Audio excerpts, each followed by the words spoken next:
The protagonist came to his senses and realized he seemed to be playing a game in his room. Suzumiya was 21 and lost in a forest. Maze Art Online is an MMORPG that became a hit with gamers. Suzumiya had just graduated from college and spent all his time playing it. After 3 days and 3 nights of non-stop playing, his headaches got worse. The whole party gathered. The required items still hadn't dropped. He kept playing without sleep and then suddenly felt lighter. When Suzumiya finally woke, he was wearing his everyday clothes in a place he'd never seen before, and he felt very light. Breathing a sigh of relief, he decided it must have been a dream. 4 nights without sleep was probably too much even for him, and he must have just fallen asleep, so he would have to apologize to his guildmates later. Suddenly, the hero spotted strange animals eating something and eyeing him with suspicion. 6-legged dogs that were not friendly leapt up and rushed toward him, barking loudly. In fact, the 6-legged dogs did not attack Suzumiya and ran past. The hero thought he must be a gamer through and through because he even dreamed about game creatures. To make a metaphor for this situation, it would be an abnormal status in real life. A black window showing the character's profile appeared before Suzumiya. He flinched but seemed to recognize the plate. A status window had appeared here for no reason, and the hero thought saying the word status might have caused it, so he studied the sign closely. Sumiyar noticed his MP was unusually high compared to others. He wondered what the average MP in this world was. The window said that if current points dropped below the maximum, they were restored by 10% every minute. Most people in this world have 10 magic points, so Suzumiya assumed he must be special. In truth, it didn't matter, because it had all been a dream. The window then showed more information, saying Suzumiya was an alien talented in magic, martial arts, and similar skills. A rank 10 alien, he had abilities based on his rank in the previous world, which affected many traits like his aptitude for magic. The hero couldn't make sense of it. There was no sign this wasn't a dream, yet everything felt so real. 6-legged dogs came out of the forest again. 3 of them were heading toward the same clearing where Suzumiya was. One of the dogs growled, and the hero thought everything felt real, just like these dogs. He knew he had to get up and run immediately, because even in a dream, scary things still feel real. He ran so fast he surprised himself, far faster than usual, and wondered if it was all thanks to the alien skill. Suzumiya quickly saw the dogs were as fast as he was, and did not fall behind. So he ran desperately, thinking about why the green dogs kept up with him. At last, he climbed a tree and sat in a fork where the dogs could not reach him. Suzumiya chuckled, looking down at the dog, pleased with his improved jumping ability. Staying here was not an option. The hero had to find a way out of the forest, so he opened the abilities window again, expecting to find more useful skills. Analysis was an ability that let the user evaluate an object in sight. Susumi thought this would let him see information about creatures. The hero realizes that since the skill doesn't need direct contact, nothing stops him from using it now. Suzumiya used the skill on the dog and saw a floating window showing the animal's skill attributes and strength points. An F-rank monster. The hero didn't know how strong those were, and this dog had low intelligence but high strength, so he didn't want to fight it at all. Suzumiya checked his other skills and found his magic talent let him learn spells much faster, strengthen fire magic, and gain the swordmaster skill. Still, he didn't know how to use magic and had no weapons in hand. Suzumiya reached out to the system window and tried something. First, he summoned the inventory, then an item. On the second try, it worked better. Something began to appear around the hero. A look at the system window showed the numbers had changed abruptly. A 0 and the number 1012 appeared with no further explanation. Suzumiya was delighted and thought he understood it. He had something. The number showed the maximum magic points he could have. On the other hand, if 1012 is the maximum inventory capacity, his inventory would be empty. Also, like status and inventory, there may be hidden commands still unknown to him. To use magic, you might need to cast spells. Suzumiya tried to summon a fireball by pointing his hand at the dog. The attempt failed. The hero said it would be better if the flame came from his hands, and a fire appeared on his palm. Leaning aside, the young man thought he had to picture a spell to make the magic work. Squatting in the fork of the tree, he grabbed the trunk, believing nothing could stop him from trying. Suzumiya tried to imagine a fireball in his hand, larger than the previous one. The hero found this fascinating and decided it would be foolish not to enjoy such powers. Imagining a fireball in his hand, he shot it at the green wolf. A fireball hit the wolf's side, knocked him off his feet, and instantly engulfed his whole body in flames. Climbing down from the tree, Suzumiya said he had succeeded and clenched his fists in joy. The hero said it was excellent and thought he could hear music, but then something caught his attention. A system window appeared before the boy again, and he recognized the sound as a level up, his maximum magic points increasing by 500 and his fire magic rising by 1. He turned his attention back to the green wolf. Susumi said the fire was still spreading. Even the flame burned him. The hero started looking around for the river. Realizing he could use magic, he imagined water coming from a fire hose. Water gushed from Susumiya's hands, putting out the burning wolf. The water magic column also gained 1. The hero thought the sensation of something leaving his body came from spending magic points, and because he was not at full points, the magic felt weak. The young man decided he needed to check his inventory. 2 items were listed, a wolf and a plant. Suzumiya sat up straight on the ground, chuckled, and said it did not seem like a dream. He had reread many stories where the hero ends up in another world, and Suzumiya seems to be like that now. His parents died in a car accident 2 years ago, leaving him lonely, and even the players left his favorite game. Hands on his knees, the hero realized that although he knew he was in another world, he did not know how to get back. If you can't go back, you can still live and enjoy life in this world. Susumiya said he hopes this world won't be boring or gloomy. A sudden loud scream rang out. The hero sprang to his feet and moved toward it, looking for anyone nearby. Stunned, he reached the people screaming and saw that 6-legged dogs had attacked the caravan. 2 men fought off the dogs with a spear and a sword. The dogs barked and growled and showed no sign of giving up.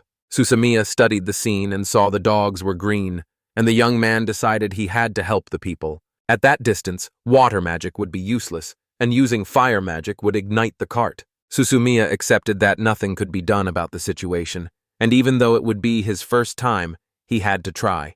The hero crouched, put his hand on the ground, and imagined something like the tip of a spear first. He leaped up and waved his hand, guiding the magic. The spearhead and the stone that pierced the wolf were exactly what was needed. Susumiya used earth magic. The stone spear struck the wolf in the side, knocked him down, and shattered into pieces, so the hero thought it might have broken. For a moment the green dogs were confused and stopped attacking, and the young man was relieved to have bought some time. That allowed the men by the wagon to attack the wolves. One of the men speared a wolf. Delighted, Susumiya smiled. The green wolf growled, and a man said 1 big wolf remained and they had to attack it together. Men attacked in pairs, one with a spear and the other with a sword. Together they struck down the last wolf. The blow was decisive, and the green dog lost the battle. Resting after their victory, the men felt safe as Susumiya appeared in the clearing beside them. Susumiya was impressed. One of the men said the hero had saved them and they were grateful. The man added the boy seemed to have come from the forest but didn't look like an adventurer, so it was unclear why he was there. The hero said he woke up in the forest with little memory, so he did not know how he had ended up there and thought the story would fit. One of the men suggested he had been attacked by monsters, though he looked fine. Susumiya said that was not the case. The man called out to someone named Kirok-san. A blond man with a mustache stepped out of the carriage. He asked Susumiya if he had saved their caravan, thanked him, and introduced himself as Karak, a merchant. When Susumiya gave his name, it surprised the man who asked him to repeat it. So the second time, the boy said he could be called Kaede. The merchant said he could help if the hero had amnesia and confirm his identity if Susumiya paid, but the hero had no money. Karak assumed the hero had lost his belongings in the forest and said that without an ID card he could not enter the city, so he gave the young man a bag of money to use as a deposit and a contribution to the guild. When Susumiya looked in the bag, he saw it was full of shiny silver coins. The young man asked if these were silver coins, but the merchant thought they would not be enough. Susumiya had something else in mind, and the young man had also forgotten the local currency. Then a blonde girl in a black and white dress stepped out of the carriage and asked if he was Kati-san. The girl said her name was Seili, that she was the administrator of the guild of the city of Aine, and that she suggested being called Sally. Unwilling to leave Susumiya here, the receptionist offered to take him with her. The merchant did not mind. As the young man climbed into the cart, Sally began explaining everything from the beginning and said they were now on a forest road near Aina. From how her story ended, it seemed they were near the forest south of the city of Ani, where monsters often appear.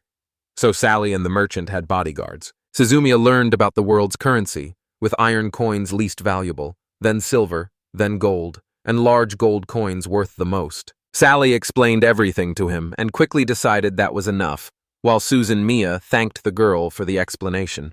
Suddenly something fell beside him. The hero saw there was a lot in the cart and wondered why so much was needed when the world had an inventory, so he asked the male merchant about it. He replied that only those with magical talent can use this skill. Time stops in the inventory, making it convenient for merchants, but mages are high-ranking adventurers and expensive to hire. Suzumiya remembered the analysis skill, which could hide his abilities and other information, and decided it would be better to conceal those rare-looking skills to avoid standing out. At last the car reached a large gate and the sign above, in big letters, named the city of An. The guard who met them wore armor and held a long spear, then yawned and asked to see his ID. Cade hesitated, and Sally explained he had no ID, so the guard was surprised and said that in that case they would need 1 silver coin as collateral, and he would give them something to touch. A large metal plate sat there, and Sally said the magical device tests anyone who touches it to keep bandits from entering the city. The girl said the money would be returned when the guild card was shown, and this should not be a problem, because Carrick-san had already paid the guild registration fee. Suzumiya thanked Sally and decided she must be a very nice person. When the young man touched the magical object, it showed his name, age, race, gender, magic level, and that he had no criminal record. He looked at it, asked if it was good, and thought he could read it all, probably because of his other world language skill. The hero assumed he could communicate with Sale without problems. The translator would probably relay the hero's words back and forth. The guard said he saw no problems. A sudden surprise made him jump up and apologize for his rudeness when the young man gave his last name. Everyone, including Sally, was surprised. The guard then said this young man must be of noble blood. Suzumiya realized people probably assumed he was a noble because he had a family name. He realized that Karak, Sag, and Sale-san had only given their first names when they introduced themselves, and those might be their full names since only noblemen could have last names. Accessing the system window, he checked the skills and data of Salia and Kaedzan. Suzumiya realized that, as he suspected, neither of them had a last name, and the girl asked him to check his status. Nothing seemed unusual to her, only a name was written. When the guard checked again, no last name appeared either. The guard apologized for his mistake and greeted the young man again, but the young man only laughed. Suzumiya suspected he had hidden his last name using skill analysis. The young man had to be careful when sharing his information. At last, they reached the Adventurers Guild branch in the city of Ane. Suzy Mies stood at the reception desk as the girl who had met him there prepared to repeat herself. Sally thanked him again and told him that when he registered as an adventurer, he would get a guild card he could use instead of an ID to accept guild quests. The hero thought he had to earn money to live in this world, so he agreed to pay the registration fee. Sally asked him to touch the box, which used the same evaluation function as the gate. When Suzumiya touched the box, he realized it contained more detailed information. The girl smiled and thanked him. Her face flashed with surprise, but when the hero asked if everything was okay, she said nothing had happened. Sally stuttered slightly and promised to explain the aspects of the guild, saying it was important that they listen carefully. A girl handed him a guild card and said it listed name, race, and gender from top to bottom, and had rank below, with G as the lowest and S as the highest, and Suzumi was rank G. Sally said the guild decides rank increases starting at rank D based on quests completed, and he must pass the guild test to advance. The girl said the card's third line lists his criminal record, but the only possible word there is bandit, a word for anyone who breaks the law. Sally said the fourth line lists the history of completed quests. The fifth line lists the history of defeated monsters, and when a quest is completed, it automatically appears on the map. If the hero defeats the bandit will be recorded among defeated monsters. Sally said even if the hero kills the bandit in a duel, he will not become a bandit himself. Suzumiya was amazed that bandits are treated like monsters here. The girl put her hand to her heart and decided they now had to find out whether the guild card was fake, since it seemed impossible to forge. She warned him that if the hero tried to forge even one, he would be executed, and Susumiya was concerned. Sally finished explaining the guild card and asked if there were any more questions. There were none. Now an adventurer, he listened as the girl said she hoped Kaya-de-san would always remember his duties as a guild member. Promising to do so, he thanked her for the explanation. After he left, a different employee from this branch of the guild approached Sally and studied her closely. She said people rarely called the girl Sally, and it seemed the girl had finally found a good man. Sally asked her to return to work. Sally really believed she had finally found the one. He seemed otherworldly. On top of that, she was skilled in magic and martial arts, something she had never seen before. The most important thing to her was her intuition that Katie's son was her destiny, and when the other girls tried to talk to her, she drifted away into her thoughts. Night fell on the city, and Suzumiya rested in the inn the soldier at the gate had recommended, finding the room quite good for the price. After a moment, he opened the system window and saw not only a green wolf in the inventory, but also an unknown herb. Without hesitation, the hero helped the bodyguards in battle, and although everything went well, he could have died. Susumiya decided that was reckless, and he would have to be more careful from now on, since this world had bandits and even duels, and surviving here would be difficult. That morning, the hero stepped outside and stretched. The streets smelled delicious. He felt hungry because he hadn't eaten anything since he arrived. Susumiya traced the smell to the room and went inside, where friendly workers greeted him. Many girls in beautiful dresses filled the room. They all turned to Suzumiya and told him he was the first customer today. Suzumiya was stunned. They were elven maids. Eager for choices, he asked for a menu or something similar. The girls said the menu was on the table and that everything tasted great. Susumi clutched the menu nervously, looked around, and realized nothing like this had existed in his previous world.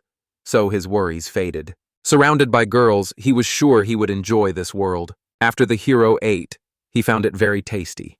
But now he had to go to the guild and take a couple of quests. Susumi realized he needed to buy gear to explore the city's outskirts, and his money would not last long. Sometime later, in a courtyard, he put his hands on his knees in despair and said he was lost. Suzumiya felt he had wandered into an abandoned area. The place felt creepy, and he knew he would have to ask around for a quick way out. The young man knocked at the next door, opened it, and apologized for the intrusion as he entered. He asked if they could help him get out of this place. A bearded man sitting by the door asked to be told about it. The young man jumped back in fear. Looking at the man, he thought he looked big, then wondered if he was a dwarf. The hero said no one had told him about the place, and he only wanted directions. The man said it was the gun store and told the young man to leave if he wasn't interested in weapons. Susie might have thought this man was unfriendly, but he was actually interested in weapons. The hero said he was thinking about buying a new weapon, and the man asked what his budget was. Susu might say he had 13,000 taels, but planned to earn more. The man said that amount would not even buy a knife.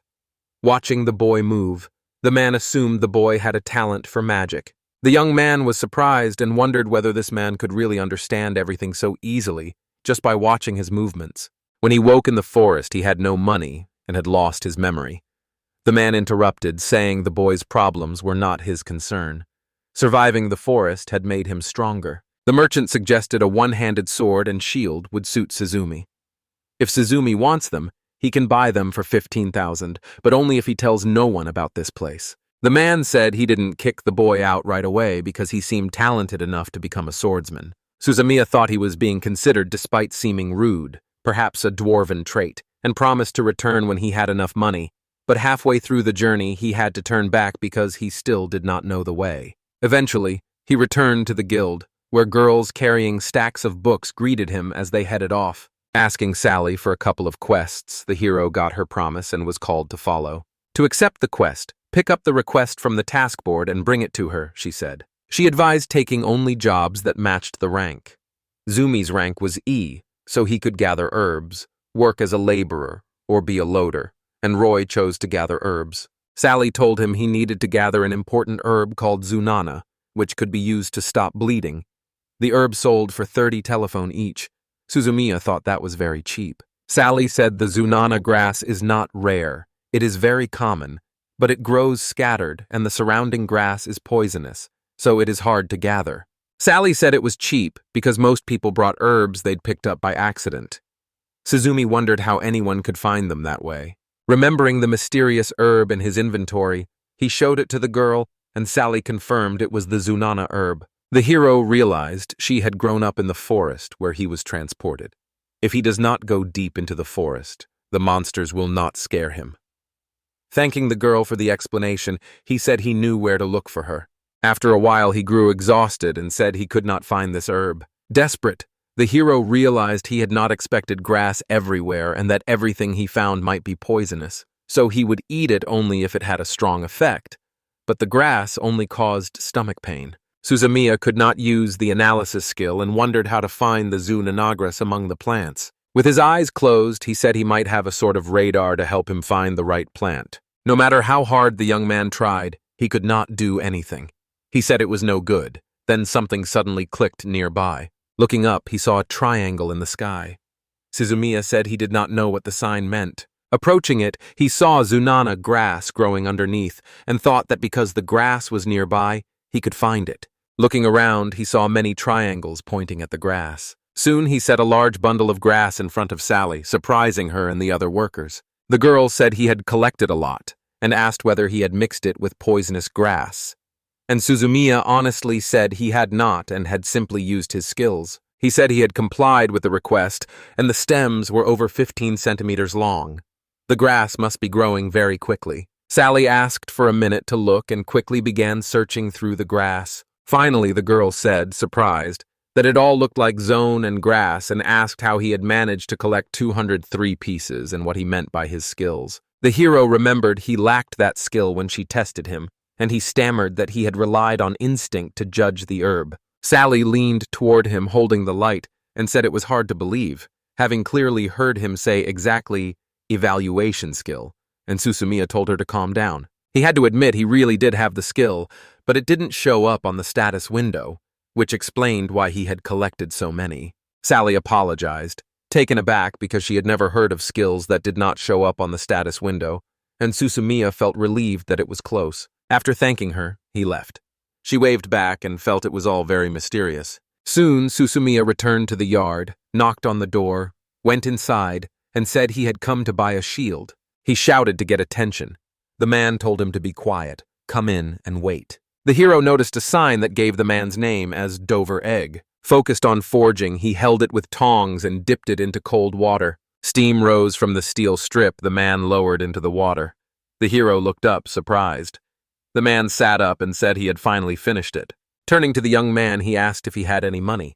The young man replied that he had enough for a shield and could use magic, so a shield would be very useful. The dwarf was surprised that he could use magic, because with that talent he could become a swordsman. Otherwise, his hands would be replaced by a staff. He said he really had a talent for magic, and the hero asked if he should use the staff. The man said he had never seen anyone with such talent, and although the young man could use magic without a staff, it was hard to focus on how it worked. The dwarf said magic was powerful even without a staff, but useless if he couldn't hit the enemy. The hero thought the staff made magic faster. He realized his magic was fast enough to hit the target without the staff, but if she became faster with the staff, he would become even stronger. Suzumiya decided he would need to buy a staff later. A man interrupted and warned him not to let his guard down, saying he had seen many talented people die from carelessness. He found the man truly kind. I offered the young man a chance to try holding the shield. The first was too heavy, so the man suggested another, and Zumi replied that this one was better, thinking Doverall was once again just watching and taking it all in. At last, they found a suitable shield. Suzumiya said it suited him perfectly and looked great. The shield seemed part of his body, and the dwarf proved himself a true master of his craft. One thing still needed to be discussed. The hero approached the dwarf about the sword. The dwarf asked whether the hero had any special requests. The hero only wanted to ask whether the man had tempered the sword, curious about how it was made, and the question surprised the dwarf. He suggested heating the sword after the blow and then cooling it quickly, and Suzumiya thought the same. The sword's shape was warped. The dwarf guessed it was fragile and tapped the blade with his finger. He was shocked. The sword was hard. The man said it was simply amazing. The dwarf said he knew how it worked. The distortions could be removed by softening the sword the right way, but he worried the blade might crack if it stayed too hard. The hero suggested heating the sword at a lower temperature and cooling it slowly so it might soften, but he said he did not know the exact temperature. The dwarf said he understood everything and had no idea where the young man learned it, but it sounded interesting. Closing his shop, he said he would test the sword now and told the young man to come back in 2 days, promising that if the sword was good, he would give it to him free. Leaving, the young man thought the customer service here had been really bad, but now things may be fine, and he looks happy. The next day, Suzumiya went into the city, still thinking about yesterday's discussion and checking on the adventurers there, not to use the assessment but to gather information. He figured the people here were at most level 30. Surprisingly, there was little difference between a mage's stats and those of other adventurers. None of the entry-level adventurers here showed talent for magic or martial arts, and most mages had only one attribute. There were no specialized shops either. Clothing in this world was unusual because it could be cleaned easily with plain water, making daily life very convenient. Suzumiya figured it would be easier for him to wash his own clothes. He really wanted a bath, and that made him miss the old world. While gathering Zunana grass, Suzumiya realized it was already evening and dark outside. He lowered his head, thinking he had been too absorbed in gathering the herb and should go home. Suddenly something caught his attention. Barely dodging the green wolf, the young man avoided a sudden growling leap that seemed to come from nowhere.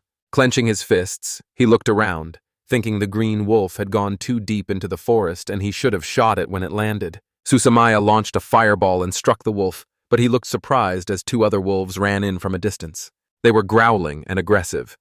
A man clutched a shield in his hand, watching them from the side. Looking around, he saw at least 4 dogs surrounding him on all sides, all growling and attacking him. Suzumi cast a fireball, then heard the level up sound and realized only 2 dogs remained. It was strange that only 1 wolf was attacking him. He had no time to think where the second wolf was before it jumped on him, barely raising his shield. The young man was clawed by 1 wolf, leaving cuts, while a second wolf attacked. The hero chuckled, believing magic only needed his imagination and would then appear. Remembering he could use the stone spear, he did, and the guided spears shot out in all directions at once, capturing each wolf. The wolves leapt aside and dug their claws into the ground to hold their position. Suzumiya stood up and exhaled. He realized he hadn't been paying enough attention, and it had been close. Soon, the young man surprised everyone again. And this time, not only the guild members were shocked when he placed a huge bunch of grass in front of Sally that he had been searching for all day. Counting them, she said there were 697 stalks of Zunanagras. Speechless, she admitted she'd already learned to ignore common sense when it came to Suzumiya. She asked whether the young man had been collecting it all day because he would only get 20,910 telephone for it. Embarrassed, he lowered his head and admitted it was true, saying he had been so focused on gathering grass that he did not notice he had wandered deep into the forest and survived an attack by a pack of green wolves. Scared, Sally asked if the hero was okay, and he said he was fine, even though 5 wolves lay nearby, killed by his magic. Sally asked in surprise whether he had really used magic, saying it was amazing, and added that magic did not work well against groups of monsters, asking how he had defeated them. Suzumiya looked surprised and explained he had dodged and used his shield to reflect them with magic. Sally said it wasn't easy. First, you must concentrate and stay still for about 3 seconds to cast magic. If he used a shield to protect himself, he should have concentrated. Suzumiya realized he had heard it before, because Dovarag-san had said something similar. The girl said the main thing was that he was fine, and if he needed a potion or a healing spell, she could call a mage, though Suzumiya was fine. Realizing a healing spell would be useful, he decided to learn more about magic. The young man calculated his mana was regenerating over 2 per minute, so using weak spells would be foolish, and he would need strong magic and maybe a healing spell. He clenched his hands into fists with confidence. Suzumiya decided to develop magic from now on. Placing his hand over his heart, he decided from now on his goal would be to become a sword mage using his skills. Suzumiya entered the forest to test his magic and used search magic to make up for his lack of knowledge about the area. He decided to present it like he was releasing his magic from the center of the ring. Deciding to imagine the magical energy flowing from his hand to the nearest tree, Suzumiya felt it reach the trunk and said aloud that he could feel the bark. Delighted, he said he thought he understood everything. Suzumiya decided to try expanding the radius of consciousness. The young man saw animals, snakes, trees with fruit, birds and grass, and it was too much at once, so he realized he could not handle it. Lying on the ground, he realized he couldn't use it in a real fight. His head felt like it was going to explode from the overload of information. Sitting on the ground, he thought this had happened because he had not decided exactly what he wanted to find. Trying again, the hero put his hand to his forehead, worked to spread the magical energy, and filtered it through information analysis. After succeeding, the young man realized the magic had changed, as a window like a circular map appeared before him and showed only the single object he sought within a limited range. By overlaying the maps, he located overlapping objects and everything worked out. The primitive radar was ready, he announced. This was perception magic.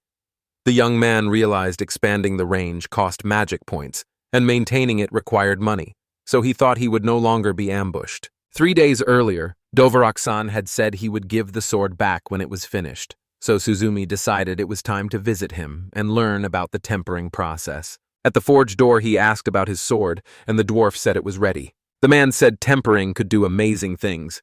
Coal iron was strong, but tempered iron was even stronger.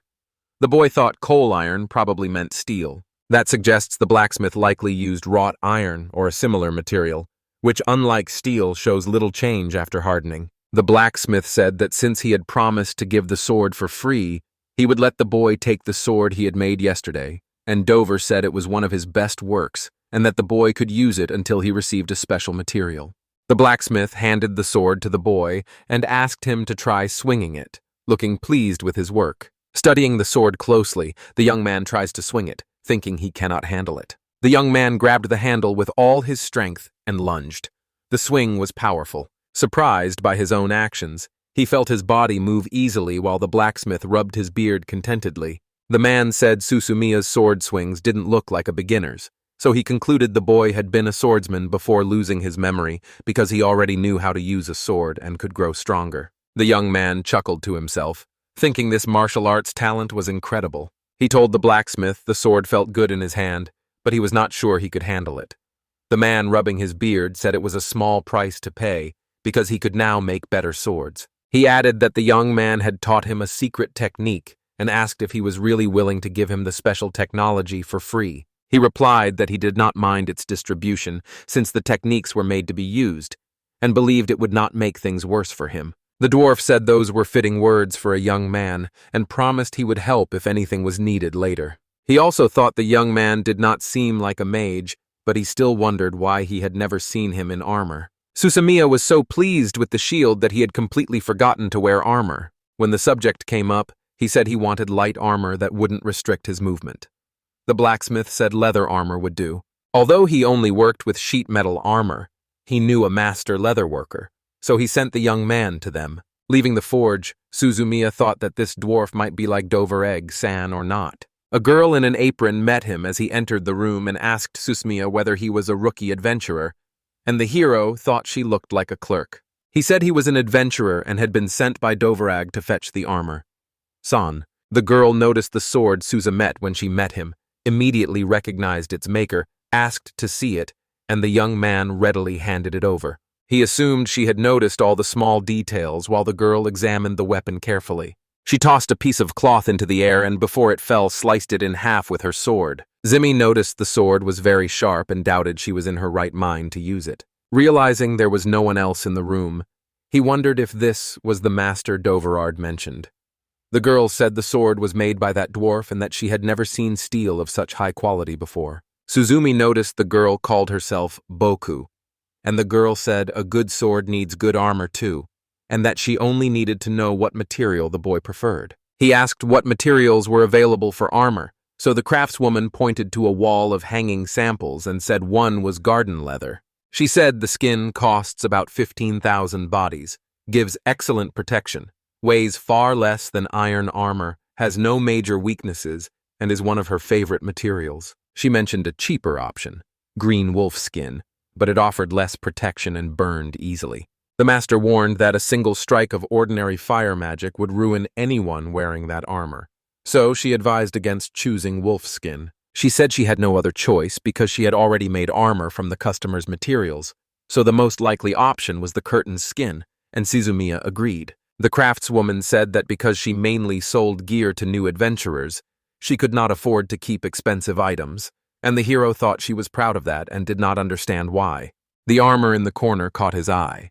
It was black with a gray cape over one shoulder. The girl touched her cheek nervously with her finger. She said the armor drains its owner's magic points without permission to power its defensive magic automatically, and most people cannot sustain those spells for more than 30 minutes, so the armor ended up as a decoration in the store. As a result, the armor became a display piece in the store. Suzumiya thought armor that uses the owner's magic points would be ideal for him. Using his appraisal ability, he saw at once that it was a prototype of magical protective clothing that absorbed 20 points of magic per hour. This would be enough for his regeneration. The young man asked how well the armor protected and how much it cost. The girl said the armor was as strong as a garden skin, so it could be sold for the same price. Folding her arms across her chest and clearly nervous, she asked whether Suzumiya really intended to buy the armor and said she did not recommend it. The hero said he just wanted to try the armor, and if it was too bad, he'd buy leather instead. Smiling, the craftswoman said after a brief thought that in that case, everything should be fine. After taking measurements, she said the armor would be ready by tomorrow evening, and told Suzumiya to come when the evening bell rang. Before leaving, he asked whether anything else was for sale besides armor, and said he planned to buy a staff today. She told him to go to the magic shop next door if he wanted a staff. A buzzing sound followed. Black pixels appeared in the space, and a real door rose up from the floor. It opened, and a girl in a tall black hat holding a magic staff appeared and asked if she had been summoned. Angry, the craftswoman demanded no one enter her shop without permission. The new guest asked why, since everything seemed fine. Suzumiya found that surprising. It was clearly a magician, and the girl looked like one too. She smiled and introduced herself as Aura. Turning to Suzumiya, she asked if he needed the staff. The craftswoman replied that he did. The Dovareg's son had recommended the place to the young man, and the hero realized he had not known the dwarf was so famous. Arag took his hand and said that in that case, he had to go to the store with her, pulled him along and added that she sold many different things. Escorted through the door with the craftswoman, Susumi gasped at the spiral staircases and magical lanterns hanging from the ceiling. Aura led him to a wall lined with different staffs and asked which one Suzumiya wanted for himself. Confused, he said there were too many types and asked how they differed. Ra replied that, in general, the longer the staff, the faster the magic. Grabbing one, she explained that control becomes harder as a staff gets longer, so pick a staff that feels comfortable. Standard lengths range from 60 to 120 centimeters. The sorceress pulled a staff from the wall and said it was a slower version. It was 60 centimeters long, and when used, its speed increased tenfold, making it handy in small spaces. Suzumiya acknowledged it and asked if a staff existed that tripled speed. Aura and the tanner both reacted oddly. Aris said she did not have such a staff since it would be useless, could not injure the enemy, and was only 20 centimeters long. Suzumiya said his magic was already fast enough without a staff, so the triple acceleration would be enough, and noted that using a shield and sword would force a smaller staff that would not get in the way. People laugh at the young man for saying he will use a sword and shield. She said that because he was so interesting, she could make him such a staff by tomorrow, but would not take responsibility if the staff turned out to be useless. Suzumiya noticed his words sounded odd and remembered Sally saying people had to concentrate to use magic. That explained why a magic swordsman would be rare in this world.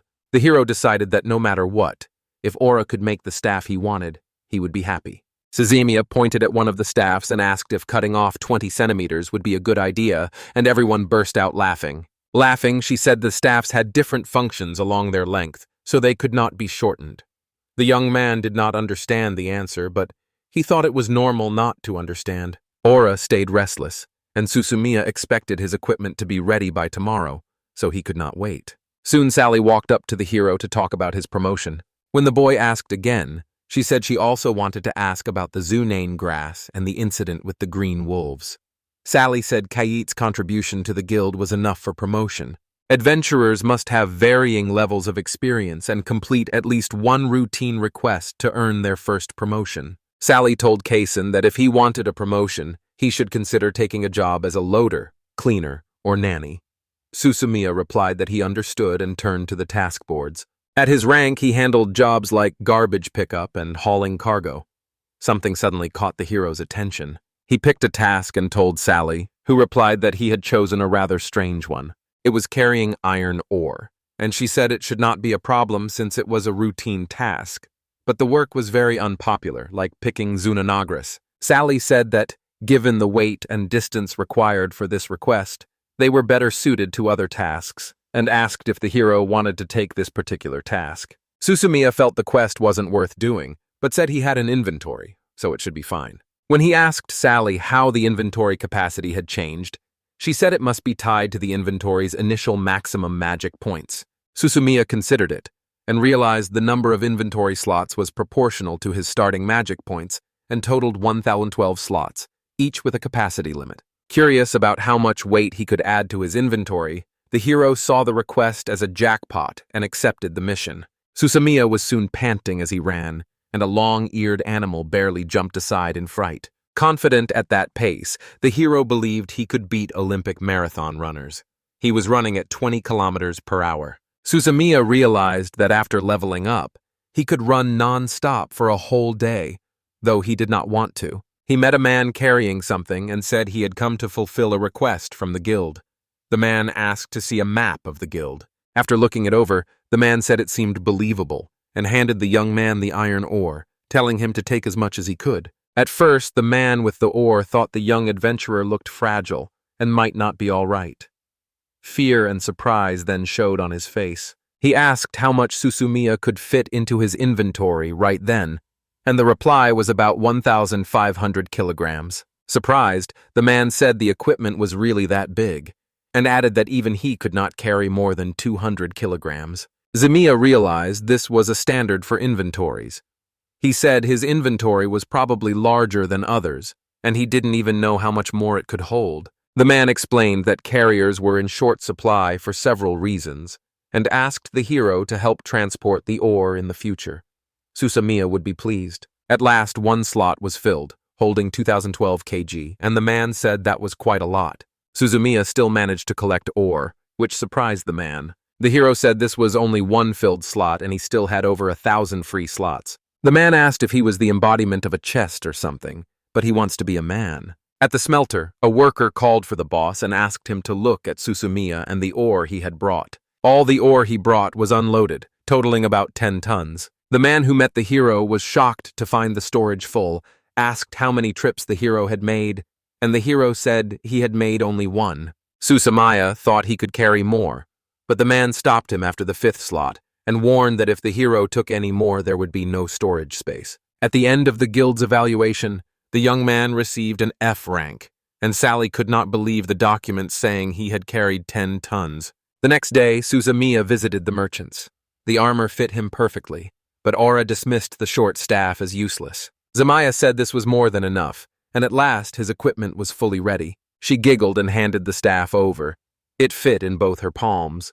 When the hero said it was pretty cute, she laughed. Fully equipped, Susumiya was ready to test everything in battle and prepared to head deep into the forest. The young man slowed when his radar picked up a beat, and then looked around to find a pack of green wolves. Not 2 or 3, but a huge flock covered the whole clearing with their backs. Suzumi estimated there might be over 300, possibly 500, and doubted he could handle them.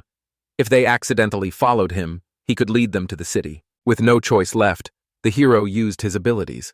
Taking the dusty potion from the magic shop, he increased his magic point regeneration tenfold for 3 hours. Most mages would find this item useless, but Suzumiya was not ordinary and could benefit from it. Waving his hand, he sent a burst of stone spears at the wolves. The wolves looked surprised. Suzumiya said it worked.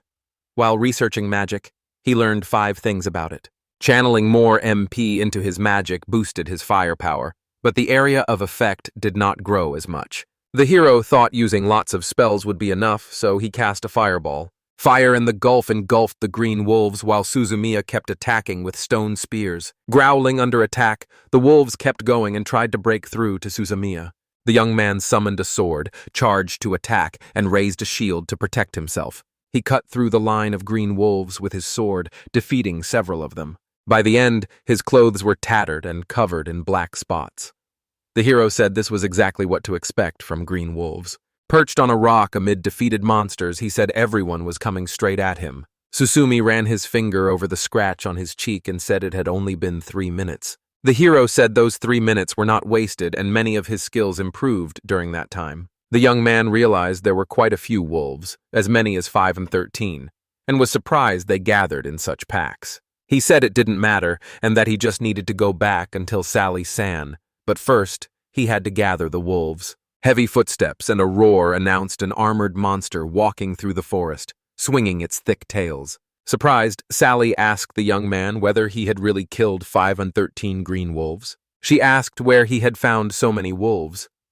Suzumiya replied that he had found them after 15 minutes of wandering through the forest.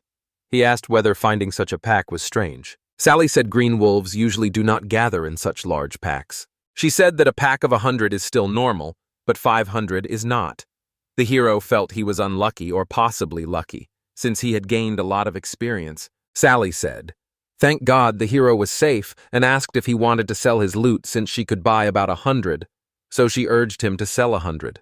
The next day he went back to the blacksmith and asked him to inspect his sword and shield, and the blacksmith gladly agreed. Examining the sword, the man noticed the boy had been hunting green wolves and seemed to have been doing so for more than 2 days. The scratches on the shield proved the green wolves had done it, and the sword showed he had beaten many monsters and even looked as if it had fought hundreds. The blacksmith said that when he first saw the young man, he didn't think the young man could pull off such a feat. Suzumiya realized he had never thought blacksmiths could be so amazing. He said he had wielded the sword correctly, and his status had risen. But the blacksmith said it was still unlikely his rise would make the boy wield the sword better. The blacksmith repaired the sword, handed it to the hero, and said he had repaired it only because the shield was still in good condition, advising him to take care of the shield. Many said he still advised changing the sword for another, and Suzuki was surprised.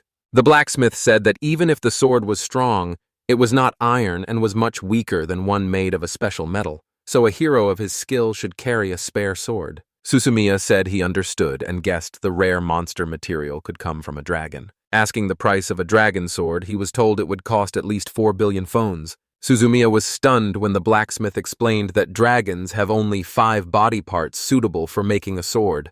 He added that dragons are so rare they are considered legendary, and it is impossible to put a price on them. If a dragon appeared, some countries would be destroyed, and the world would be plunged into chaos.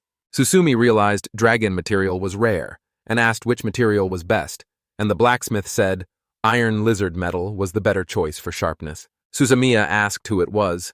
The blacksmith said it was a B-rank monster, a big lizard armored in hard metal. He said the metal covering their skin is the material used to make swords. They are so strong that ordinary swordsmen don't stand a chance against them. He said if the young man wanted a sword of that material, the price would start at 5 million. Metal lizards are physically tougher than dragons. Suzumiya thought the lizards were powerful, but it didn't matter because he wouldn't find any, and even if he chose to hunt them, it would be far in the future. The next day, Suzumiya returned to the guild gate and found it closed. A notice said that any adventurer able to fight should go to the forest gate. A crowd had gathered at the gate, including Sally-san, and Suzumiya turned to her to ask what had happened. After news about the green wolves spread yesterday, she said several adventurers went to investigate and found a horde of monsters heading toward the city. She thanked Suzumiya for buying them time to prepare. The hero realized they were gathering adventurers to fight monsters. From Sally's tone, he guessed it was a large group of monsters, and they were lucky to have seen her approach in time. And he asked whether the fight was purely defensive. Sally said they could not just guard the gate because the monsters included Gaurgons, which were known for their strong penetration. So Suzumiya had to join the front lines and earn a reward. Suzumiya asked if they really wanted to send a newbie to the front line, and Sally said he was one of the most powerful adventurers in this city, even though he had only recently become an adventurer. Surrounded by only weak monsters, their branch guild was weak, so they needed Suzumi's help. The hero said that in that case nothing could be done and that he understood everything. Sally thanked him for his help and said he would be one of the strongest pillars of their plan. Several men arrived and told the girl they were ready. She said she understood and sent them with Kade-san to the front lines. Suzumiya broke off mid-sentence, ran off, and disappeared into the forest. He felt being sent to the front lines and coming back unharmed was impossible, and showed too much was expected of him. The hero loved the city and saw this as a chance to gain experience, so he was ready to stop the invasion. His radar was beeping loudly. White dots filled the screen, and he saw green wolves. He chose to take on the monsters within swinging distance. Then he decided to use magic to defeat the green wolves. Growling and aggressive, the testables advanced, but the hero's magic points had risen and he felt sure he could win. He had to look away from the green wolves when he heard blows and turned to see a boar-like monster. Summoning a stone spear, the hero pierced the monster with several weapons, forcing it to dig its hooves into the ground and slow down. The monster did not stop, which surprised Suzumiya, and when the hero realized Sally-san had mentioned it, he decided to use his appraisal skill. He realized 7 stone spears reduced this Gorgon's health by only 30%, and he could have used them to take down 10 wolves. The Gorgon suddenly roared and fell, its vitality dropping to 0. The hero was stunned and concluded it must have suffered a fatal wound, the only explanation for losing 70% of its health. Deciding it didn't matter, he focused on how the monsters moved. Unlike the green wolves he had met the other day, these monsters all ran straight ahead, as if fleeing something, so he needed to find out why. High above the forest, Suzumiya hung in the air for a minute and saw all the animals running purposefully in the same direction. Dropping to the ground, he saw a large shape appear between the trees. It lowered a huge paw onto the wolf, covering him almost completely with its claws. Suzumiya assessed the monster and realized it was an iron lizard with great strength. He finally said out loud that he had found the iron lizard he had mentioned. Its life force was weaker than the Gorgon's, but it had iron armor. Suzumiya decided he didn't want to fight alone and should go back to report it. The lizard saw him and growled, so Suzumiya realized he had been spotted and tried to judge its speed to know if he could outrun it. Suzumiya ran off while looking back, saw the lizard closing in and considered retreat. People called this lizard a swordsman killer because its armor was so strong that a stone spear could not harm it. Suzuki raised his staff and estimated he could channel 10 magic points per second to amplify his magic. Channeling it for 1 minute would create a large fireball. The fireball struck the lizard, but the monster shrugged it off and kept attacking, shocking Suzumiya while the hero barely escaped. The lizard lashed out with its scaly tail. Susami tried to dodge, but the tail still struck his leg. Grabbing his leg, the hero realized the lizard had broken the bone, was relieved he'd learned healing magic, and knew he couldn't let his guard down because fainting would be the end. Remembering the blacksmith Aru, Sally, and the elves, he decided he could not let the monster enter the city. Ready to defeat the monster, he had no piercing magic, so he had to create a new lightning spell. The shield did not activate when he held it out. The young man wondered if another condition was required for the unusual imagination to become real. The lizard lashed its tail beside him again, and the hero feared the worst. Then he remembered that, unlike sword fighting, magic could be stored to make it stronger. He had heard it was a projectile meant to increase penetration, not needing high explosive power, but needing speed and pressure to work. The hero realized this was the only way to break the heart armor, so he had to use the magic from his training called pressure. Suzumi tried both the sword and the staff at once, knowing it was a gamble, and decided to spend all his remaining points on the magic, but he had to wait 15 minutes. Confident he knew the lizard's behavior, the adventurer expected to dodge its swift attacks easily. To counter tail attacks, he could use his martial arts skill to read the monster's movement, predict which way the tail will swing, and deflect the strikes. After 15 minutes, the preparations were done. It was time to attack. Suzumiya only had to pick the weakest point in the armor.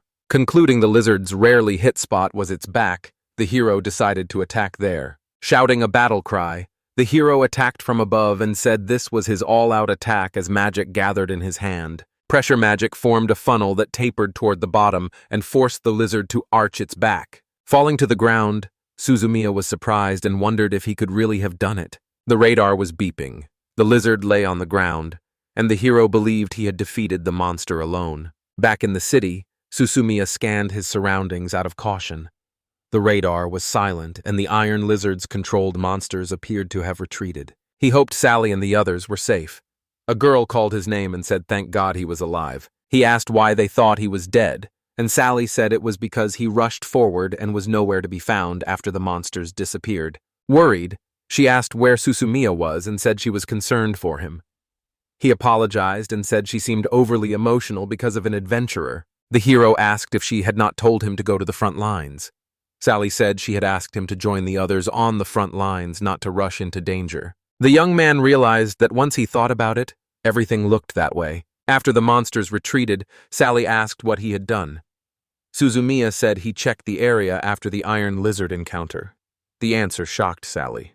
She said it was bad and they needed to tell the magicians, but even though only 5 magicians were in the city, the hero replied not to worry because he had defeated the lizard. He said he thought the monsters had retreated because he had dealt with her. The girl was too shocked to say anything. She finally said she had forgotten he was a sword-wielding mage, so it was no surprise. Then she asked if Cade Sign used wind magic. The girl said that usually a team of C-rank magicians or higher is needed to defeat the lizard. They lift it into the air with wind magic and finish it there. How did Susumiya manage to win? The hero said he had only pierced her armor with magic, but the girl did not believe him. So, Suzumiya suggested checking the lizard in his inventory. Sally was surprised by the lizard's size and asked what the hero was carrying then. He said his inventory was bigger than the others, and she asked if the lizard should have a hole in its back. Suzumiya lifted her into his arms and offered to help as she began to look around. Upstairs, Sally said this was astonishing, since she had never heard of magic that could make something that large. The girl concluded Suzumiya's magic must be fundamentally different from normal magic. Afterward, she thanked him for saving her from the lizard and promised to tell the branch manager. Susumi said they would meet later, but the girl asked him to go with her. Suzumiya sat at the table when a man banged his head on it, shouting that he felt deeply guilty. The hero froze, unsure how to react, asked the man if he was the head of the branch and said he didn't understand the situation. And the man said they had known for some time that the monsters were acting suspiciously. They said it signaled the appearance of a powerful monster but took no action. The leader is responsible for the incident, and if Susumiya had not been here, many people would have died. The young man figured the iron lizard would be hard to defeat, and they probably didn't have the budget to fix it, so he said nothing could be done. The guild leader wanted a favor, needing the boy to keep the incident secret so it would not cause confusion. Susumi asked what that meant. The man said the guild would announce it eventually, but rumors were already causing a stir in the city, and few would believe a single adventurer had defeated the lizard. Gil, the leader, offered the hero the lizard's corpse to keep and said the hero could claim it if Susumiya wanted, but the hero refused. The hero asked if he could tell Dovaragu-san so the dwarf could make a weapon from the lizard. The man was surprised the hero knew him and said it would not be a problem since the dwarf rarely dealt with people. The guild lacked the equipment to process the iron lizard, so they would have to find it in other cities, and Suzumiya was surprised by the news. The guild leader confirmed that a dwarven mining town in the southeast had the equipment to do this. Herrera was a blacksmith town. Suzumiya fought there because the monsters lived in the town's gardens. He went there, deciding it was best to travel at night and rest at midday while passing through this world.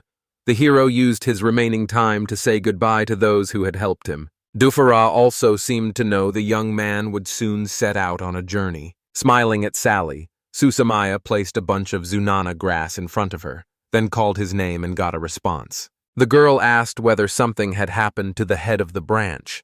He said nothing unusual had happened and that he had simply decided to leave the city. The young man wanted to go to Herrera to make a new weapon, and he asked if adventurers rarely traveled.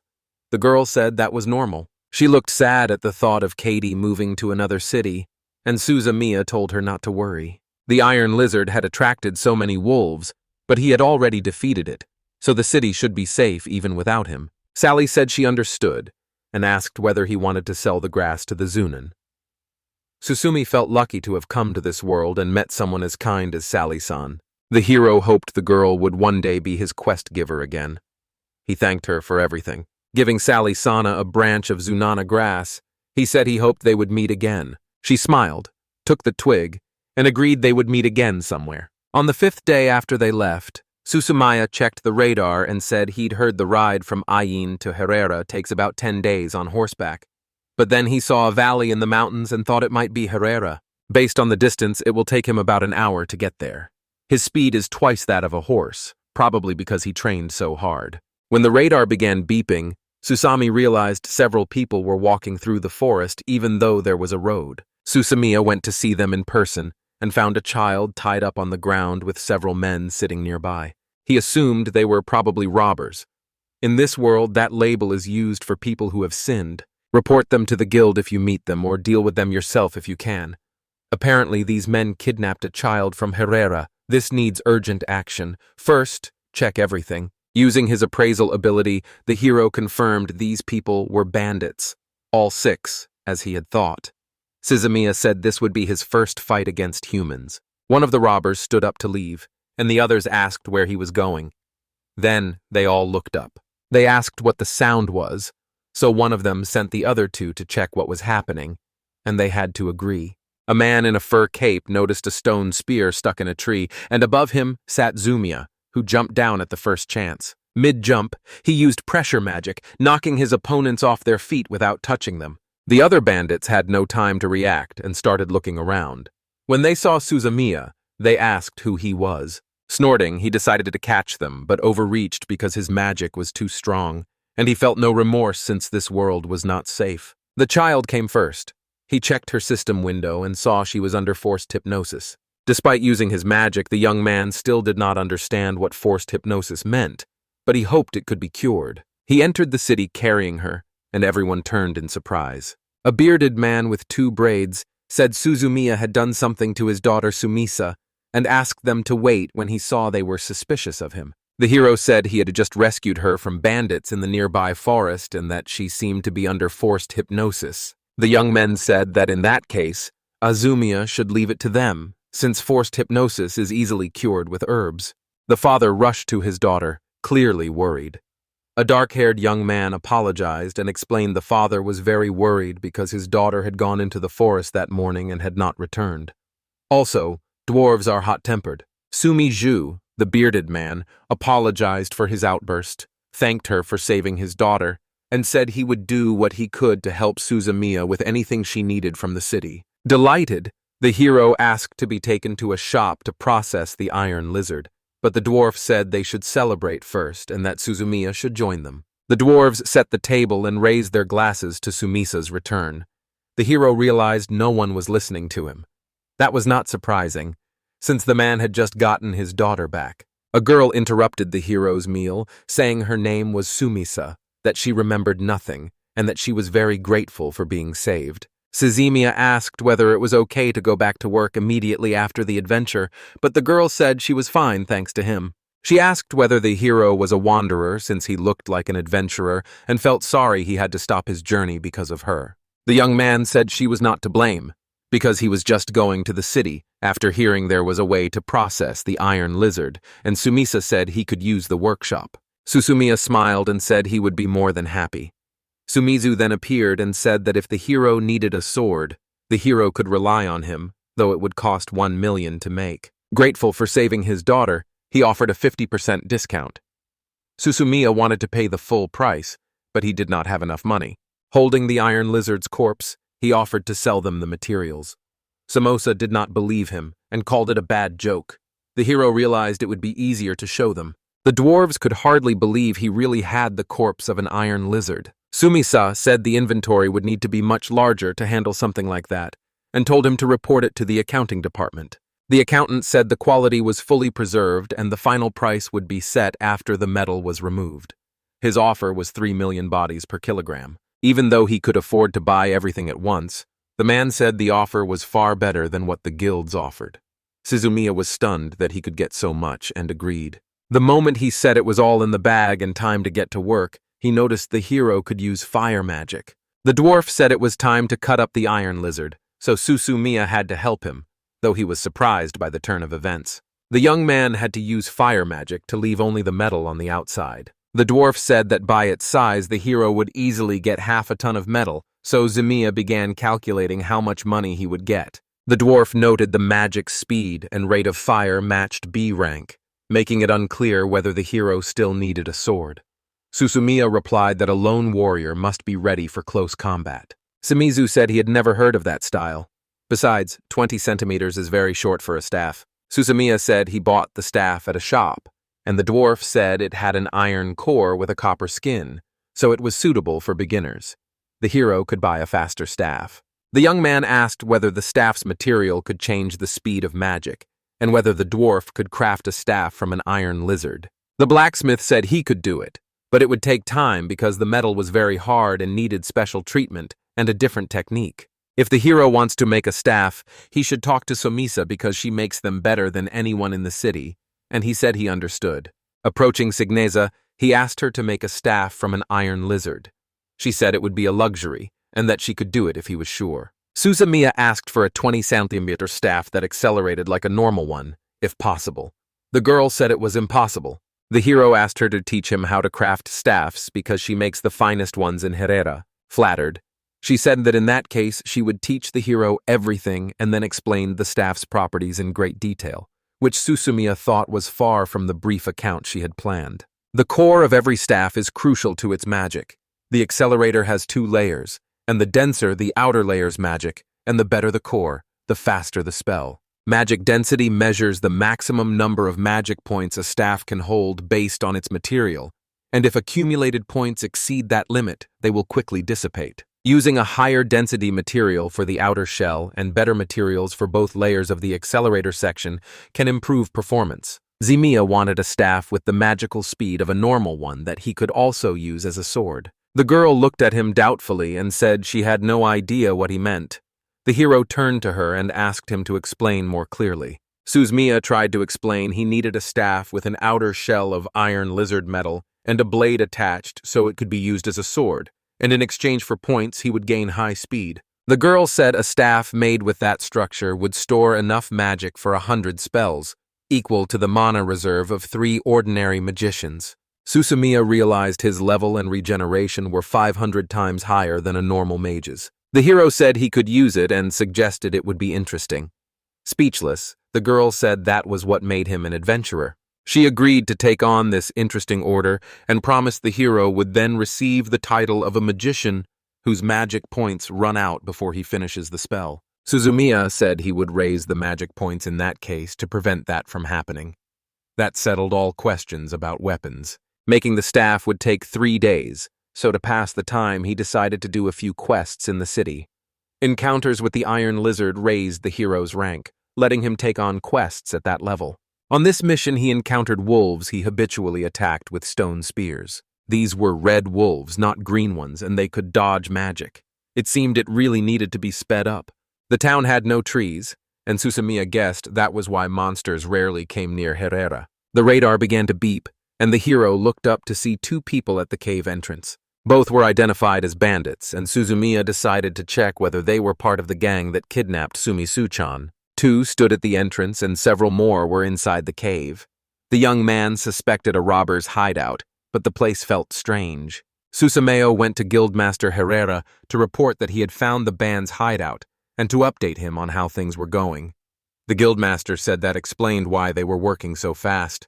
The guards at the entrance show the gang is large. The guild leader said that once they verify the hero's words, they will reward him for the valuable information. They had to keep it secret for now because they might have spies in the city recruiting adventurers into the guild to form a strike force. Susumiya was likely to be named the Discoverer, so he was asked to come the next morning. He soon went to Sumisa to ask if the staff was ready, but it was not yet finished. Zumaya realized he could not try the new weapon until the raid on the bandits, and it would not be needed there, so he would stick with his current equipment. Susumiya asked whether the trees around the city had been cut down on purpose. It turned out smelting metal required a lot of coal, which explained the cutting. She was surprised to learn coal could not be mined from the local mines. The girl said the metal was not suitable for forging because it was low quality. Susumi thought and remembered they used limestone and coke in his city. He said they could make coke by burning coal, and when Sumisa did not understand, he explained how the furnace would produce a more efficient fuel. The girl said her specialty is making staffs, though she did not fully understand it, but it could be tried, and the hero only needed to confirm the fuel worked so they could raise money from it. Susumiya went to Ignisant's fuel store, where a man in a black apron met him. The hero began to explain the new fuel.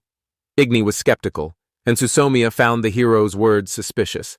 Susumiya decided he needed to check them. The young man said that if the method was tested, he would sell it, and he would pay for everything needed for the experiment. Given those conditions, Ignisant's losses would be minimal. The adventurer could become the one to discover coke in this country or even throughout the whole magical world. He said the proposed technique was not perfect and would not always work. The man agreed it was better than claiming it was perfect and accepted the deal. A way to get coke had been found here, but Susumiya was still an adventurer. A night had passed since the bandits were reported. At last, the strike force gathered, made up of guild adventurers, and the hero said he was glad to meet them. One participant introduced himself as Majiz, a B-rank Win mage and the leader of the strike force. Spreading the map on the table, they estimated the base was 8 kilometers away and expected 30 to 40 bandits. It was an E-rank mission, but Sismi counted 7 people including himself, and the others were B-rank, so they likely thought they could handle it. Maji demanded that each person state their name, rank, and profession one by one, with Valin, a swordsman, Zenshi, a lower-ranked swordsman, and the others introducing themselves. When it was Suzumiya's turn, he gave his name and rank, and because he was a magic swordsman, he explained he could use both a sword and magic. The other adventurer said such skills were too impressive for an E-rank. Maji aimed to show he could determine everyone's true strength. Realizing it would be worse for them to suffer if he hid his true power, the hero did not hold back. Majis asked him to fight like a young man in a real battle. Susumiya refused any extra potions. The young man showed his powers, which stunned the other adventurers, and soon he decided that playing with the sword was enough. Using his magic, he unleashed a barrage of stone spears to show his power. Only a scorched field remained, and Magis and the other adventurers looked completely shocked. By then, Suzumiya realized he should have used dual magic instead of using sword and magic one after the other. But Maji said this was enough. The hero worried it wouldn't meet expectations, but that was enough from a G's, and he asked about magical resistance. Susami said he could use healing magic to mend fractures and bombard the enemy with magic for more than 20 minutes. It turned out to be an A-rank power. The hero said he was still at E-rank because he'd only been an adventurer for a month. Maddie said he was amazing and would help them a lot, and asked Susumiya to take the front when they stormed the base. The hero would be lying to say he wasn't afraid of being at the front, but he still agreed to join the front lines. Someone yawned. After discussing their strategy, they decided the main characters with the Valen would go in front, Megas would stay behind, and there would be only 3 of them. The rest will spread out across the area to block the bandits' escape routes, which the bandits do not know about. They, the heroes, noted it and used the stone spear.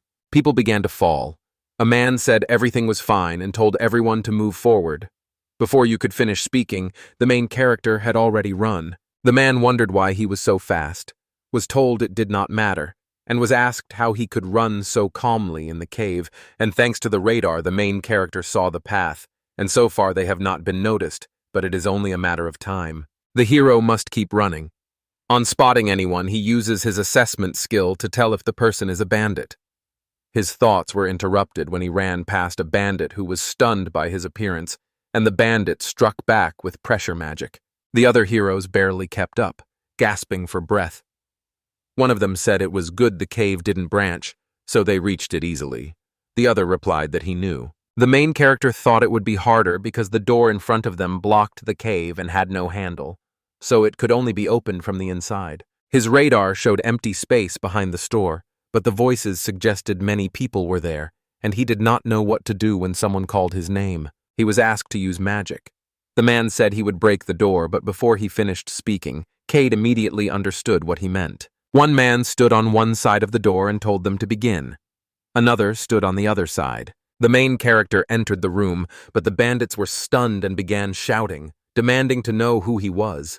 Using his appraisal skill, he saw they were all bandits and attacked them with a stone spear. Bandits scattered from the main character's shockwave, and Cade's comrades watched him in amazement. Maji said it was finally over, and when asked about his voice, he admitted it was a little disappointing. But all the bandits were destroyed. The main character proved very strong, and for the first time, the mission went very easily. They moved on to collecting the loot, and the hero's main concern was that everyone was safe. Suddenly, he shouted that 7 more people and a child were approaching, and he assumed they might be the kidnappers. The man replied that he understood and that they would catch and question them. The main character's job was to save the child. The gloomy man said they had finally reached where they needed to be and turned to someone. At that moment, the heroes were ambushed. After asking who was there and who they were, the protagonist used pressure magic on the bandits and safely rescued the captive. Cradling the girl, he found her surprisingly light and assumed she was sleeping under forced hypnosis. Kyrie thought his comrade didn't need help, so he checked the girl's status. Her name was Rhea, a rare elven type, and he assumed she had no status ailments. The girl's age was unknown, and she had 2 skills: the ability to project magical power and control magic. The hero's strongest skill was level 3, while she had a level 17 skill, which defied common sense, and he thought about what projecting magical power meant. This ability lets you draw mana from nearby enemies with weak mana control. Heroes did not fully understand what weak mana control meant, but if she can manipulate someone else's magic based on their level of control, that would be amazing. The girl jerked awake, leaving the man to wonder how the bandits had managed to grab her. She asked the hero who he was and what strange power he had, and he introduced himself and asked if she was all right and what had happened. The girl smiled, repeated the main character's name, and nodded that his guesses were right. The protagonist wondered what was wrong with the girl. A man came up and asked if she was okay. K-Day asked what had happened to his comrades. The man said they had just finished tying them up and, thanks to him, suffered only minimal losses. Glad to hear the girl was okay, the man then noticed she was still tied up and said he would untie her now, apologizing for leaving her sitting like that. To everyone's surprise, she untied the ropes herself, said she was fine and could handle it alone, and thanked him for the offer, leaving him taken aback. He asked if she could really escape by herself. She said she had no magic, so she couldn't do anything on her own. The protagonist said that because she could untie herself, she must have magical power. The girl replied that he had a lot of mana but poor control, so it was easy to use. He suspected she had used a power to draw in outside magic and drain his mana without him knowing. His mana had not dropped, which was odd. A man interrupted his thoughts to apologize and said he didn't quite understand what she meant, and the protagonist said he didn't either. Maju said the girl was safe and that he would ask the guild to find out where she had been taken, and he asked her to come to him. She refused, and he asked why. The girl said his mana was hard to control, so she refused to go with him. She wanted to stay with the protagonist.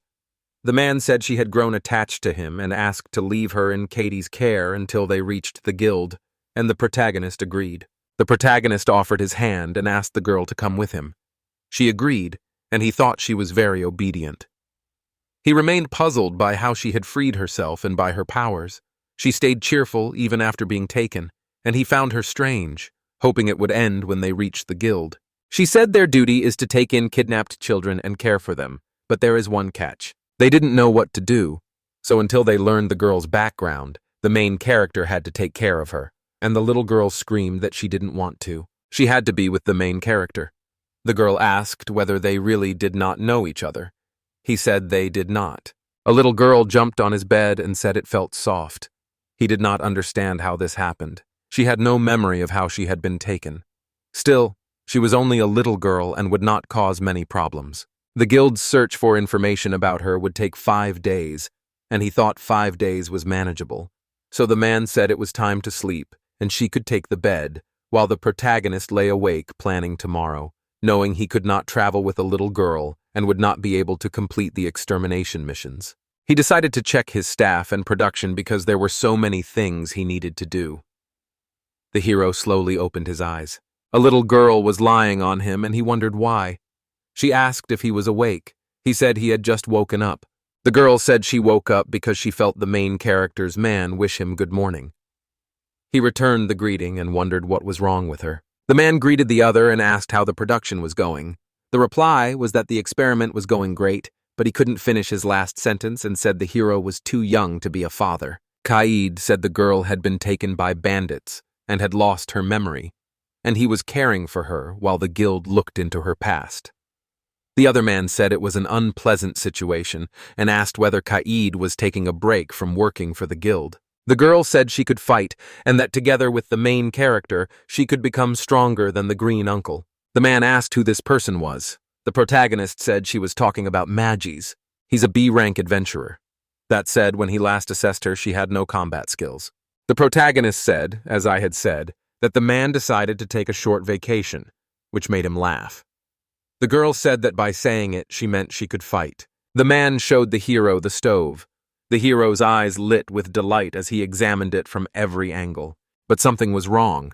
He asked if it was a gas leak and was told the project was still experimental after all. He slightly rebuilt and used an old unused furnace, reinforcing it with mithril, the strongest material, and if the experiment succeeds, he will ask the blacksmith to build a proper furnace. Having already invested to start the experiment, the protagonist asked if the man could still manage the budget since he did not know the material's price and was told that mithril was everywhere. Pointing at the material, the girl showed him the mithril in the wall, and he said it could not be used like that. After checking the data, it was indeed mithril. The man said a third of these stones are mithril ore. It cannot be absolutely pure and usually only half is ore, with the rest being impurities. Others said his knowledge was mediocre, but he could still make what was needed. The protagonist thought mithril was not very useful there, but he still had some money. The boy and girl stood in front of the stove, and the heroes said they had to do something about the gas leak. Rhea said she would do it and asked to watch. A man stepped in to grab and stop her, warning that the stove was very dangerous and telling her to stay away. At first she resisted, then agreed with him and said she would do it from her seat, reaching forward with her hands. Repairs suddenly began on the pipes and the cracks closed up. The main character and the man watched in surprise while the girl smiled. Rhea gave 2 thumbs up, beaming with joy, and said she did it. The protagonist was surprised to see her use magic since the girl had none. He asked how she did it. She said she melted the mithril with magic and used it to seal the cracks. She replied happily that it was easy. The man thought she did not even realize how amazing what she had just done was. He felt strange after saving her, since she ignored common sense. Feeling powerless here, the main character decided to teach her some logic and asked her to watch the mithril. She looked, and at that moment he began to bend it, surprising her greatly. He said that unlike bending something with force, it is usually impossible to weld it so well from that distance. The girl beamed. The man looked surprised and said mithril cannot be bent with bare hands. Then he came to his senses. The protagonist asked the girl for her opinion. The stove was in good condition, and a new person appeared before the protagonist. Saying he was glad to see him and that he'd heard a lot about him, he took off his hat, introduced himself as Maius, and said he was in charge of accounting. The protagonist said he was glad to meet him, and the man returned the greeting, then said he had many things to discuss and moved straight to the point, asking how much the other man wanted to charge for the technical fee if they set up production. The man was relieved they had thought everything through before coming to him, and that was good news for him. Production had not yet begun. It stabilized suddenly. The other man explained it was because what they produce is excellent fuel. Reaching very high temperatures, the material lets them purify mithril more effectively. His calculations show using charcoal speeds production up 20 times, and replacing coal with their material speeds it up another 10 times. If they can mass-produce the material, they can remove the existing mithril mines by clearing the rocks in that area. He kept insisting that one oven would pay for itself in 10 days, and that he personally wanted it mass-produced as soon as possible. The man felt awkward and simply agreed. He clarified and asked if the man had come to discuss his share of the profits, since he actually knew little about it. If he secures at least 10% of the profit, he will be satisfied. Mius said that, in fact, this was his first time paying the technical fee and that he had consulted a skilled merchant. He noted that a 50% profit share seems standard in this case and asked what the main character thinks. The protagonist asked again about the percentage and at first glance thought it was quite large, believing the merchants had no reason to suspect it, but still doubting it. This is advanced technology. He assumed 50% was not enough. The man thought he had caused another misunderstanding though he personally felt it was too much and was willing to take it all, and the hero replied that it was more than enough for him. The man relaxed and said they should continue with that amount, adding that Kada could collect his interest in any other city since it was a small favor for him. He said he understood, and everything happened so fast that he got excited and wondered what would happen when they met again. Standing cheerfully beside the main character, the girl called him by name and asked where they should go next. He thought about it, curious about his staff sword. He knew it would take a whole day to finish. Approaching her the way he had yesterday might make her think he was rushing her, so it would be better to wait. With nothing to do, he asked the girl if she wanted to go somewhere, catching her attention. She said it would be an adventure, and she wanted to fight monsters, but he thought she was too feisty for that and warned it was dangerous to fight monsters. He told her that even though she could cast spells, he wanted her to wait until she could protect herself, and she said she was a magician and would be fine as long as the main character stayed nearby. He asked her again if she was a mage. She pointed to the hair ornament. The man studied it and realized it was more than a simple decoration. It uses built-in magic to block any attack that could harm the user. Cannot be detected by people with evil intent. It is used by pouring mana into it. The man thought that if she had a hairpin, she would be fine. But more importantly, he wondered what such a thing was doing here, and she asked to fight the monsters. A few minutes after leaving the guild building, the girl sat collecting plants and then called out about what she'd found. This time he accepted a quest to collect Fiaro grass, the safest F-rank request the guild offered. Like before, he will use information analysis to locate all the Zunana grass he needs. He has to find one first to know what to look for. One plant caught his eye. He considered whether the grass was necessary and used his appraisal skill. It looked like Brev sky grass, a plant that imitates Fiaro grass, not real grass. The girl asked if he had found it, and he said he had not. He finally held the herb Fiaro. Relieved it was her, he told her she had done well. She was pleased and said she had won. He laughed that he did not remember any competition and said he would not lose to her. After collecting 7 pieces, Ria accused him of cheating. The man denied it and was unsure if he could use any extra skills. He thought it was childish, but a match was a match. The grass suddenly split in 2. He guessed she had been waiting for him to find it so she could take it from right under his nose. It was the same magic she used at the fuel store. The girl had just learned the location of the Fiaro herb, which confirmed his analysis, and when he asked if she could pinpoint the exact spot they needed, she said no. Ria said she was simply finding the spot where the protagonist's magic was concentrated, and he assumed she was using his detection ability, which surprised him. Something then caught the girl's attention. The protagonist asked what was wrong. She began using magic. The man saw a stone needle appear and asked what was wrong since there were no monsters nearby. The girl raised her hand and said the man was wrong and monsters were there.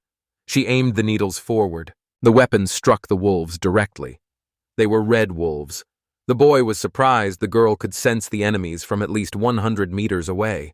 The guy asked how the girl found them and whether it was one of his abilities. The monsters and main character's mana was special, so she could find them, but the obstacles made the search harder.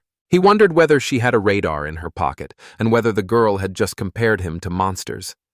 She turned the games back toward the wolves and hit them. He noted the accuracy was very high, and even he could not hit from that distance, and the girl explained the outfit was homing and that the hero should be able to do the same. Surprised, he asked if he could shoot homing projectiles.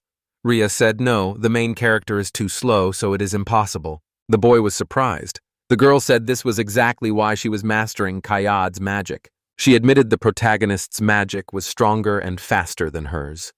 And he looked away and thanked her. Cade asked why she shot immediately. The shooter said the protagonist was strange and couldn't do it. As a privileged girl, she could tell him he was strange, he thought. If she could control only one magic, he suspected he should check something. The man held a huge needle aloft and told the girl this magic would work. Certain it was very powerful. Ria said it was simply impossible. The girl said it was chaotic magic and that using it would make her lose control. He understood and wondered if his own control of magic was really that careless. He figured that if the girl had many privileges and was a court sorceress, he was probably a swordsman mage with privileges and a master of materialization. His magic felt chaotic while the girl's seemed weak. He pictured the outcome if he created powerful magic and the girl used it with the same accuracy. A pack of red wolves turned to them and started growling. Ria faced them. Ria warned the protagonist that a crowd of monsters was approaching. She wanted to ask him about magic, but he was focused on something else. She said he looked happy and asked if anything had happened to him. Smiling, he said it was getting fun, and the girl agreed completely. Spinning from side to side, she sent out needles and said she was enjoying herself too. He asked her if she used mana to activate her magic, but his mana was not being spent, and he wondered why. Ria said she was only using the mana the protagonist wasted, and he asked why she thought that and how much of his mana she had taken. She said it was every particle, and he reacted with surprise. At that moment, the eye struck the wolf again. He asked if, just as he uses mana to cast a spell, she could use his mana to cast her magic.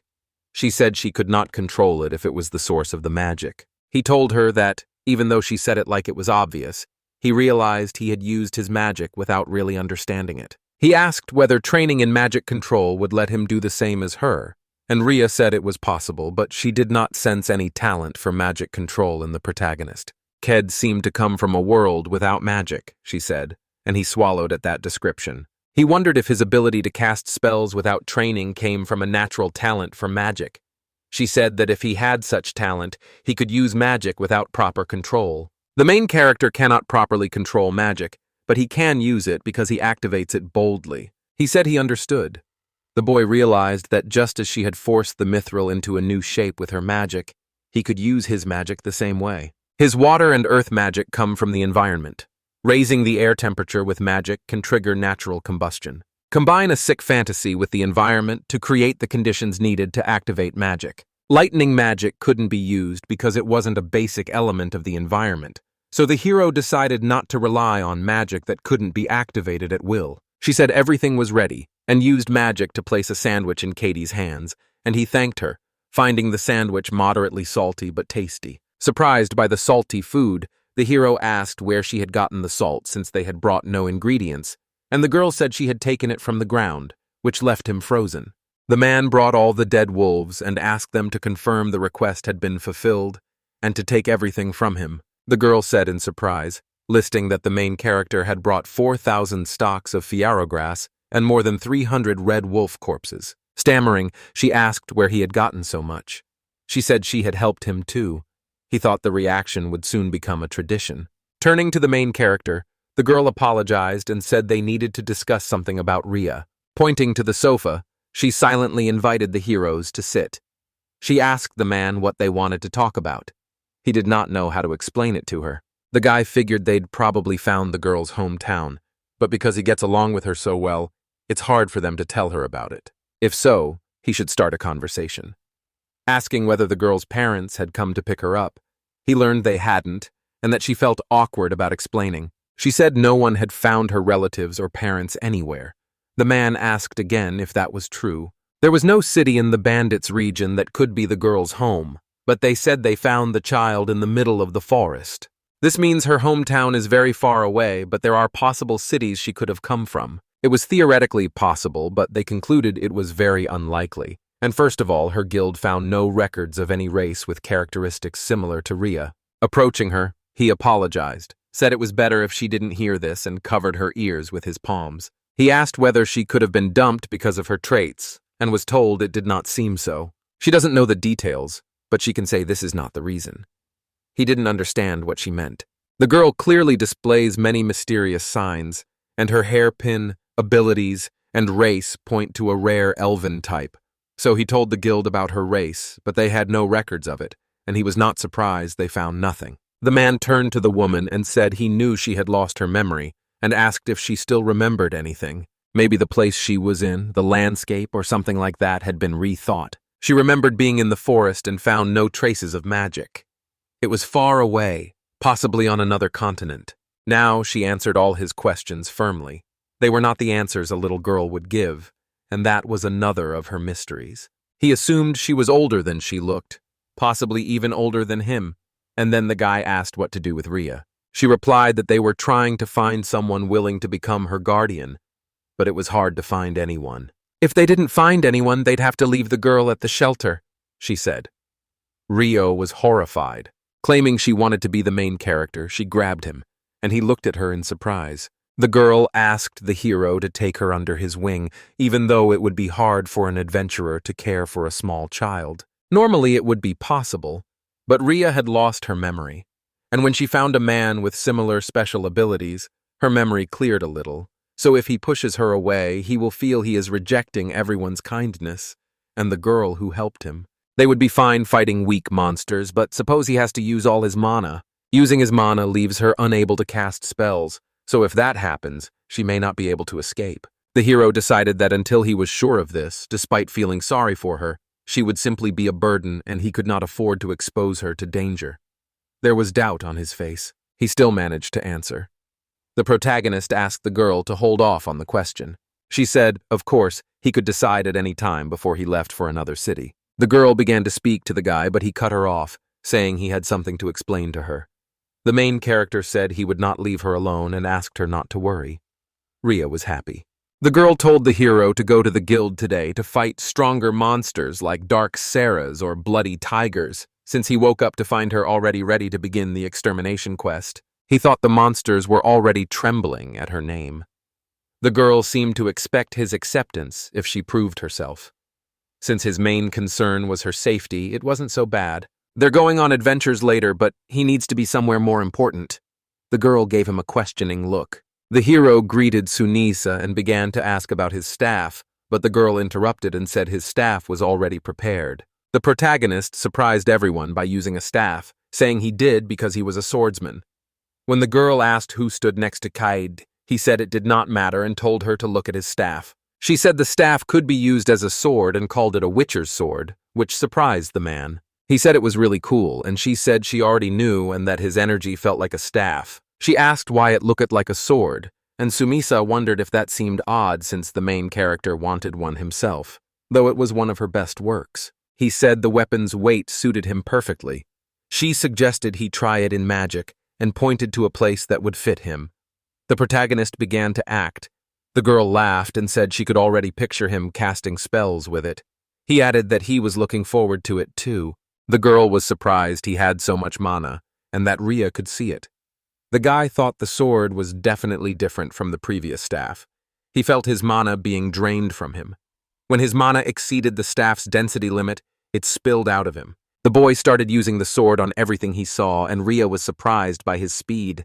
The protagonist was puzzled by the speed, and suspected the staff's material, since at that speed he could still see the projectile but could hit the red wolf from a kilometer away. The girl said she was surprised by how he used it, but asked how much mana he had poured into it. The guy said that, excluding the mana Dizuian considered idle, it was about 100.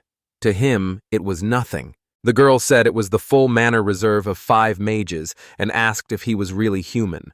The protagonist said he was just a human with a very large mana reserve. He said the staff was excellent and only she could have created it, then thanked her. Embarrassed, she said that if he liked it, she had nothing more to add. She then remembered the man from the fuel store had been looking for him all over town and wanted to talk to him when he was free. The boy faced the man. Mies greeted the protagonist and thanked him for coming. KD asked what had happened. The man replied that all the production equipment was ready. They had entered mass production and 10 machines were already running. The other man was surprised. Mia said that because the store was short of employees, he went to the Coal Miners Association, and since they had heard about their production attempts, they agreed to cooperate with them. Thanks. Production has almost doubled. The man thought the Coal Miners Association was a long name. They need to go to the production site to check on production, and the main character agreed. The girl was surprised to see so many dwarves there. The man asked whether they were all members of the Coal Miners Association. I replied that most of them were. A man approached them, introduced himself as the chairman of the Coal Miners Association, and gave his name. A man said he was glad to meet him. A girl also announced herself. He smiled and called her a spunky girl. He said he needed to talk about something, but first wanted to thank him for saving him. The protagonist asked what he meant. The man, noting the newcomer was not local, explained that a strange disease had recently spread through people's minds. It could be fought, but would make work much slower. Hearing about him gave their minds a safe place to work, thanks to him. The man thought that if the disease appeared in the mines, it might be caused by the many poisonous gases there, so he asked what kind of disease it was. Doctors told him it was just nausea and a migraine, the same symptoms as a mild magical overload from eating wyvern meat. It was lucky no one had complications or died, but they still couldn't work at full capacity, and the man tried to remember all the information. He asked how they fight the disease. The man said it was simple. They avoid the mines, but the sick can only work 3 hours a day and must rest the rest of the time so the disease does not get worse. The profit from that work barely covers the workers' pay. Thinking he needed to rest most of the day, he left nearly everyone incapacitated. The illness does not seem to be caused by gas, and an assessment could reveal more. And if he uncovers the disease's cause, production will speed up further. Turning to the man, he asked whether he wanted the other man to treat the disease and remove its cause. He promised to help them a lot, sent a request to the guild where no one had gone that far, and said that if the main character accepted it, something would work out. She asked the guy if they were going to beat the monsters, and he said no. The monsters were not the problem this time, so he told her to stay. That would offend her if he told her to stay, but he could not take her into the gas-filled mines. Rio was upset they would not fight. A man asked if she was worried about that. She pointed to the side and asked whether the coal mines were that way. The guy turned to the man, who replied positively. They left him mainly because there were so many victims. The protagonist asked the girl where the magic was leaking. She said it had been slightly altered and pointed to the man who was causing the change. The boy could not tell what the girl meant, but the dwarf looked pale, so he used his appraisal skill. It showed he had a status ailment called magical overload. Magical energy is an element in the air, similar to mana.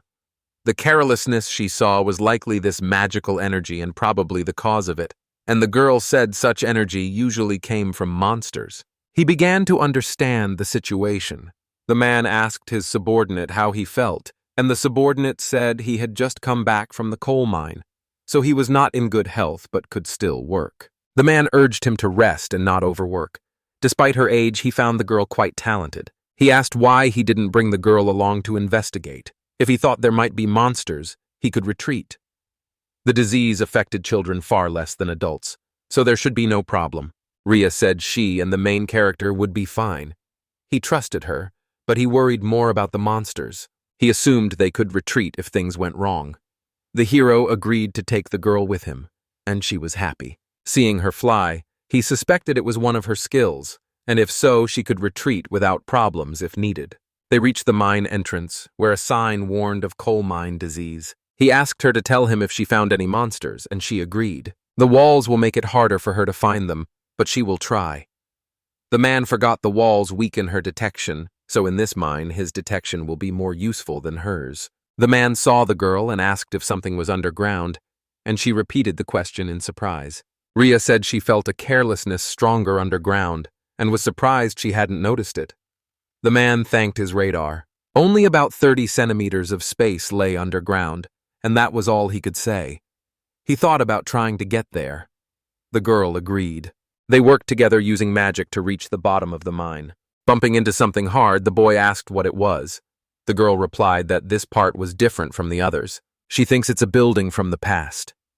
He asked again, suggesting it might be ancient ruins or something similar. Ria said it's a magical wall, so the main character won't be able to destroy it. After she said that, he wanted to try to break her and told her to step back.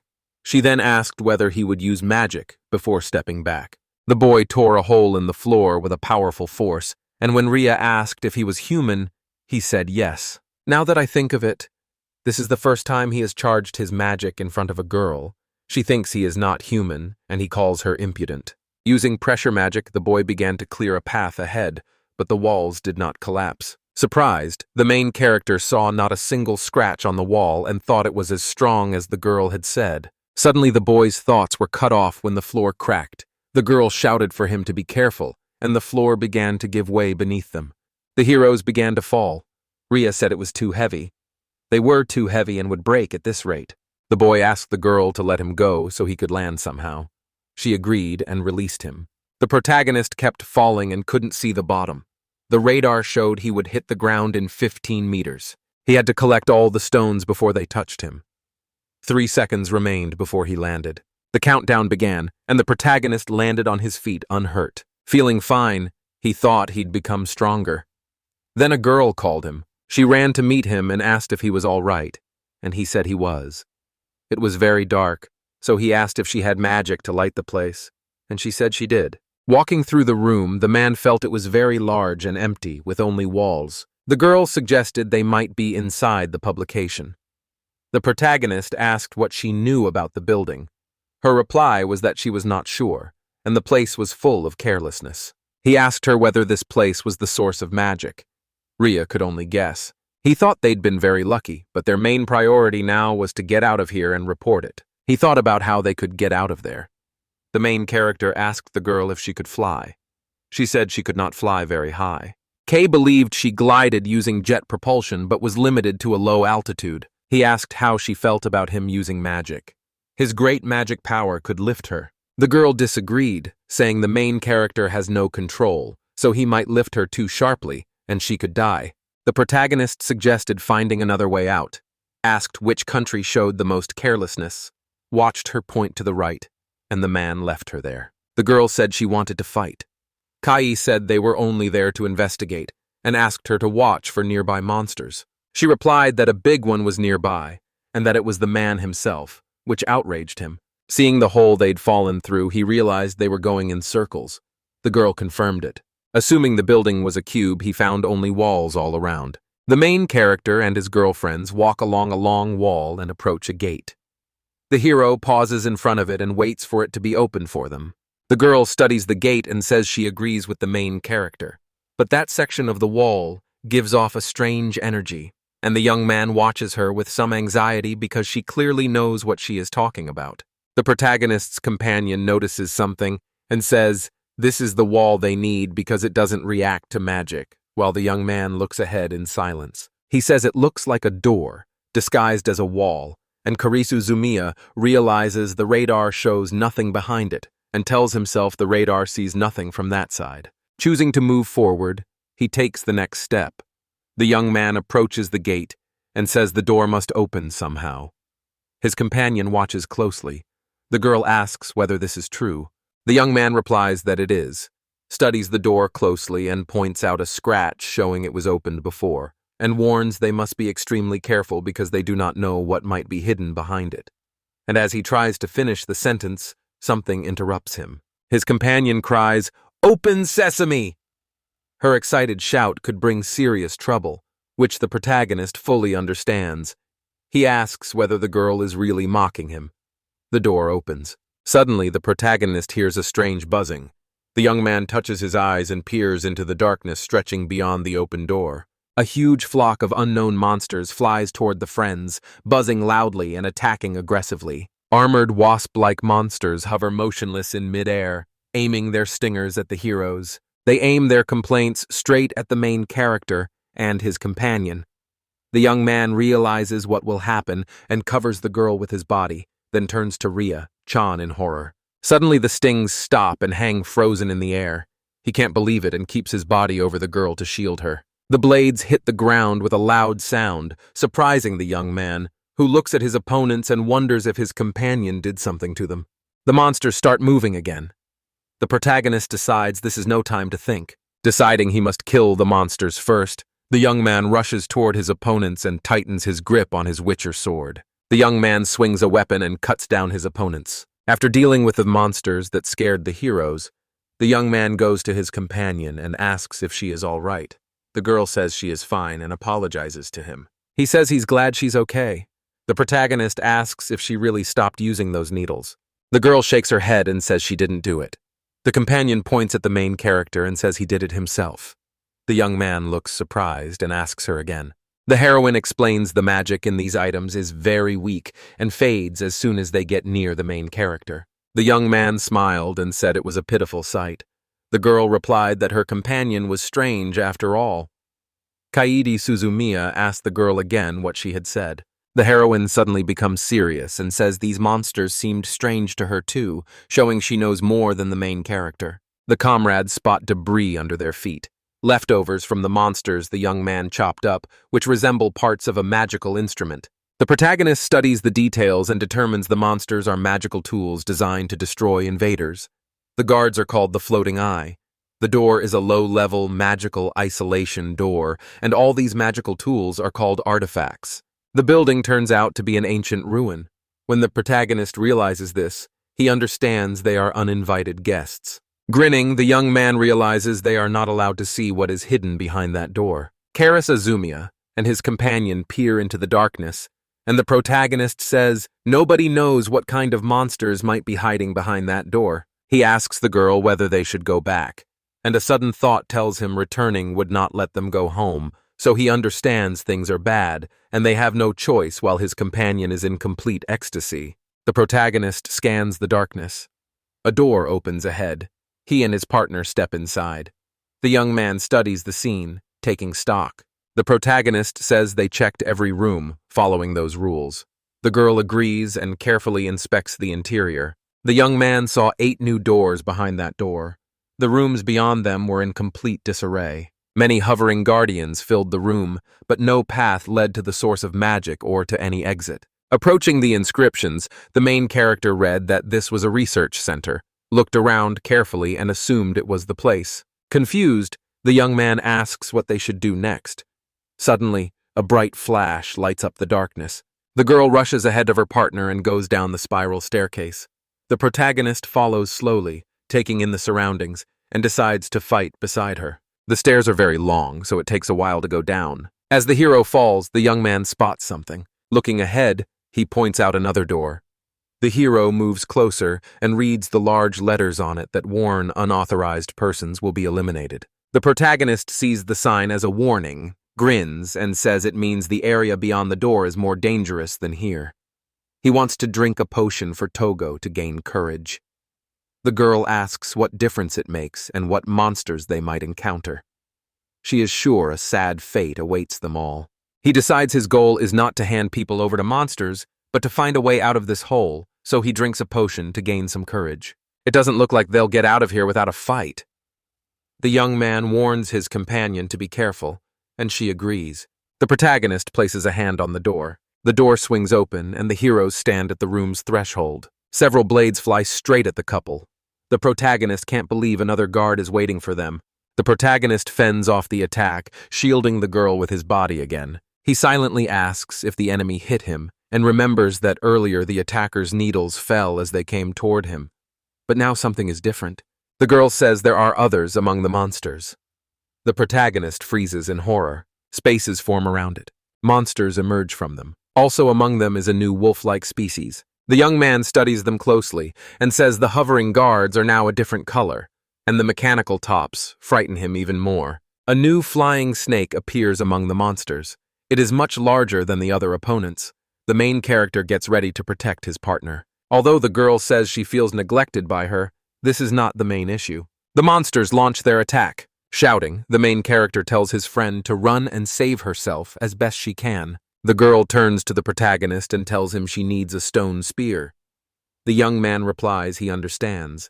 The protagonist fights to keep the pace, but his feet slip on the floor. A young man diverts a huge flying snake's attention. The protagonist's companion watches everything with complete seriousness, waiting for the right moment to step into the fight. When the moment arrives, she uses her stone spear technique. The monsters keep closing in on the main character and his partner. Terrified, the girl stares at the terrible creatures. The young man asks her if his magic will work on them.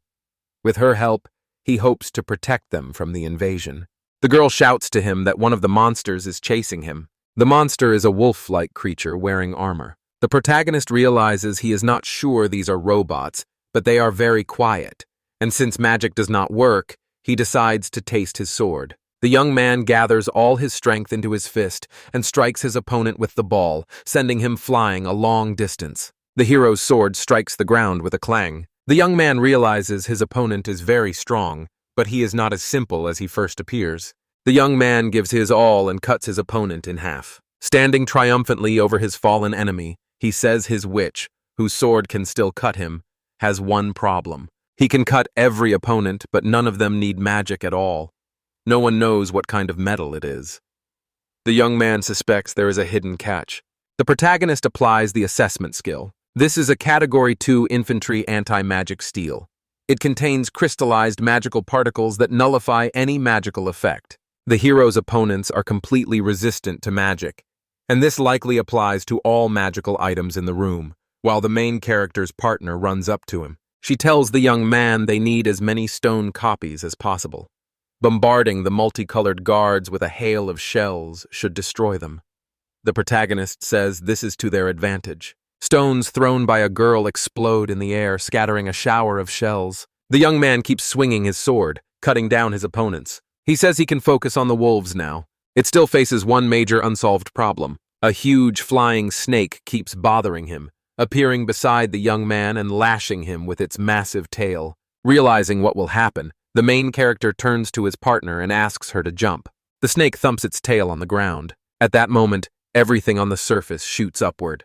The protagonist and the girl made the jump. Once things settle, they land smoothly on the ground. The main character asks his friend why the snake is so strong, and she ignores the magical items she is supposed to protect, destroying everything along with the heroes. His partner turns to him and warns that the snake is preparing another super attack, and the young man looks at his opponent in horror. The snake is clearly preparing for something big. Some sections of her torso can be removed. Watching all this, the main character says it is very bad. Yelling to his partner, he says they're retreating and must hurry to the stairs. A young man and a girl walk toward an open door. They push themselves and run as hard as they can. The flying snake is incredibly fast and immediately catches up to the heroes, who are terrified. A huge chunk of iron flies at the heroes, barely missing and embedding itself to block their path.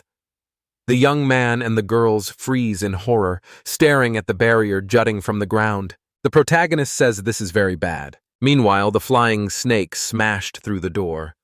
The heroes have nowhere to retreat, so they have no choice but to fight. Above them, flying guards buzz loudly. Metal wolves close in on the heroes from every side.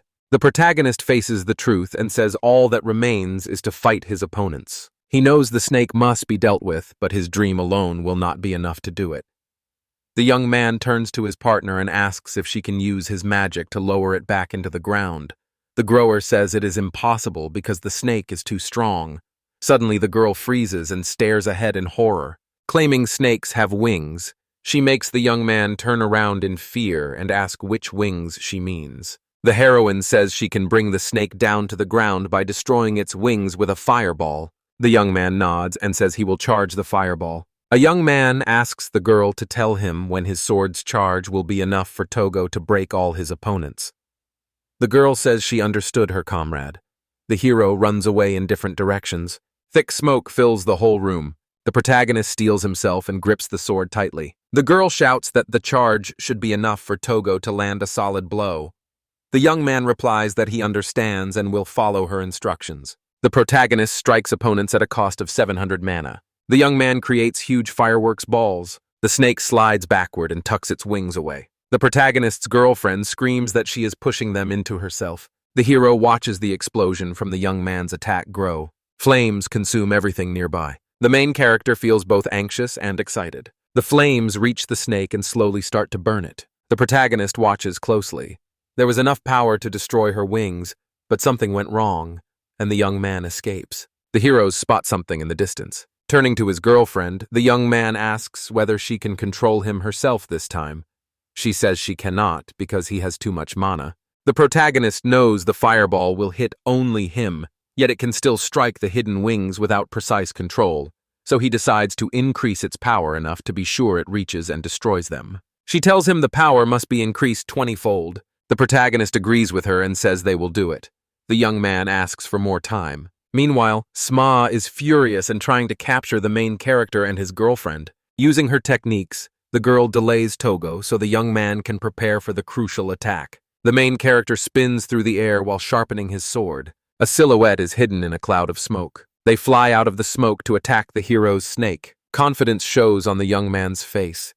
The protagonist is trying to defeat his opponent and escape this place. He says he still needs to gather the magic power for the spell, but every magic tool except the snake has already been destroyed. Beneath the protagonist, the floor begins to give way, but he can still dodge the enemy's attacks. The heroes realize that if they keep up this spirit a little longer, they can defeat the snake, and their confidence grows. Still, the main character feels anxious. Suddenly, stones begin to fall beside him. He turns his head and sees that what he was washing away has just happened. The young man looks up at the ceiling and recoils in horror. The protagonist's companion asks what is happening there. She also lifts her head and sees the horror. The young man and his companion see a scene where the ceiling is cracking at the seams. Deep cracks run across its entire surface, and chemesher and stones and lime are pouring out. Seeing that the snake destroyed the wall, the protagonist wonders what made the ceiling begin to collapse, and then realizes the ceiling has lost its support. Turning to his friend, he shouts that they are about to be buried alive. The protagonist asks her whether 10 strikes will be enough to destroy the enemy. The girl says it won't work, but if they double their power, it might.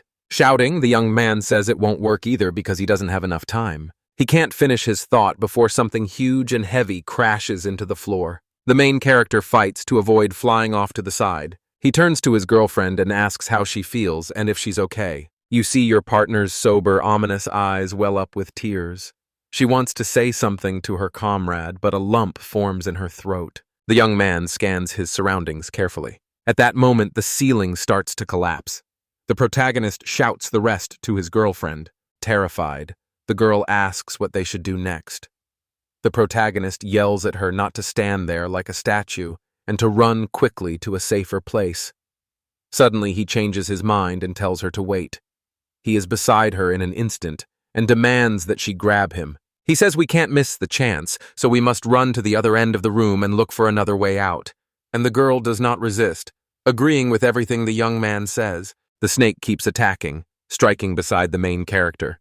The young man runs as hard as he can, deftly maneuvering around and dodging the snakes below. Clinging tightly to her companion, the girl holds on. The protagonist notices there are no intersections and realizes they are running along a straight corridor, which is very bad in this situation. Deeper and deeper, the young men pray that something waits for them further down the stairs. The hero, a girl, runs up to the wall with something in her arms. Horror hits the young man as they realize they've reached a dead end. Now they're in trouble. The protagonist looks back and sees the snake approaching at human running speed. Closing in on the heroes, she is ready to attack them now. The protagonist will defend himself and protect his girlfriend to the end. He knows this is bad and sees the ceiling has stopped crumbling. But if the snake keeps raging, they could still be buried alive. So he forces himself to think and knows he must buy time to charge the spell. He thinks he can try to return to the stairs through the destroyed door. The protagonist worries that if he clears all the rubble and the stones in his inventory, he will have to dodge the snake's attacks, and then they will come to an end along with this place. He immediately says this is impossible. The protagonist knows he must think quickly. He tells you that the day before, not only his life, but also the life of his partner. The girl watches him with pity the whole time. It shows on her face, and she is already preparing to leave for another world. The protagonist's girlfriend shouts for a fireball right away, and the young man is stunned by her request. He asks if she has a plan. The protagonist says she already told him she can't control this magic. The girl holds his gaze and says she must do what she intends to do, even in this case. The young man realizes the heroine seems to have no plan either, but they have no time to figure one out.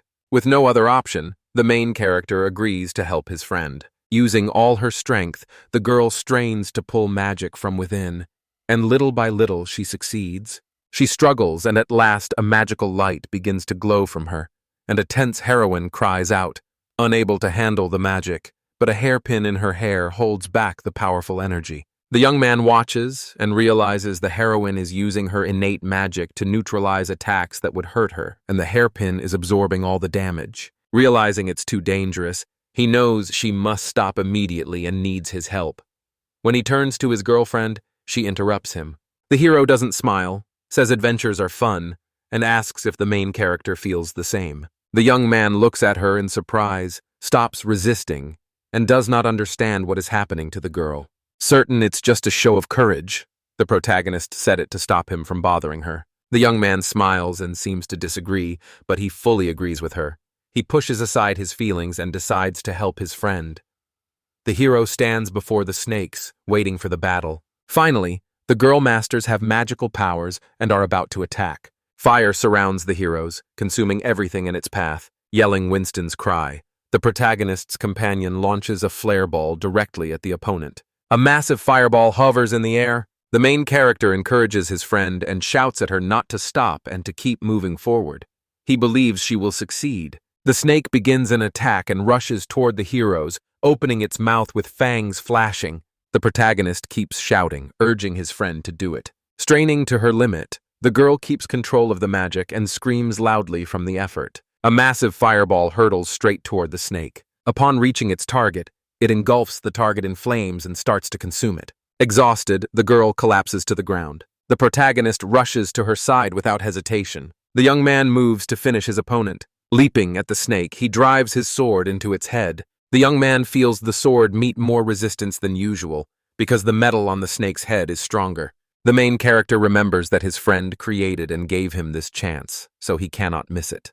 Determined, the young man knows he cannot miss this chance, and keeps driving his sword into the snake's head, piercing it repeatedly while the main character curses at his opponent. Multiple powerful explosions ring out. The defeated snake collapses, and the main character jumps off in time. He lands smoothly on the ground. The enemy collapses at his feet.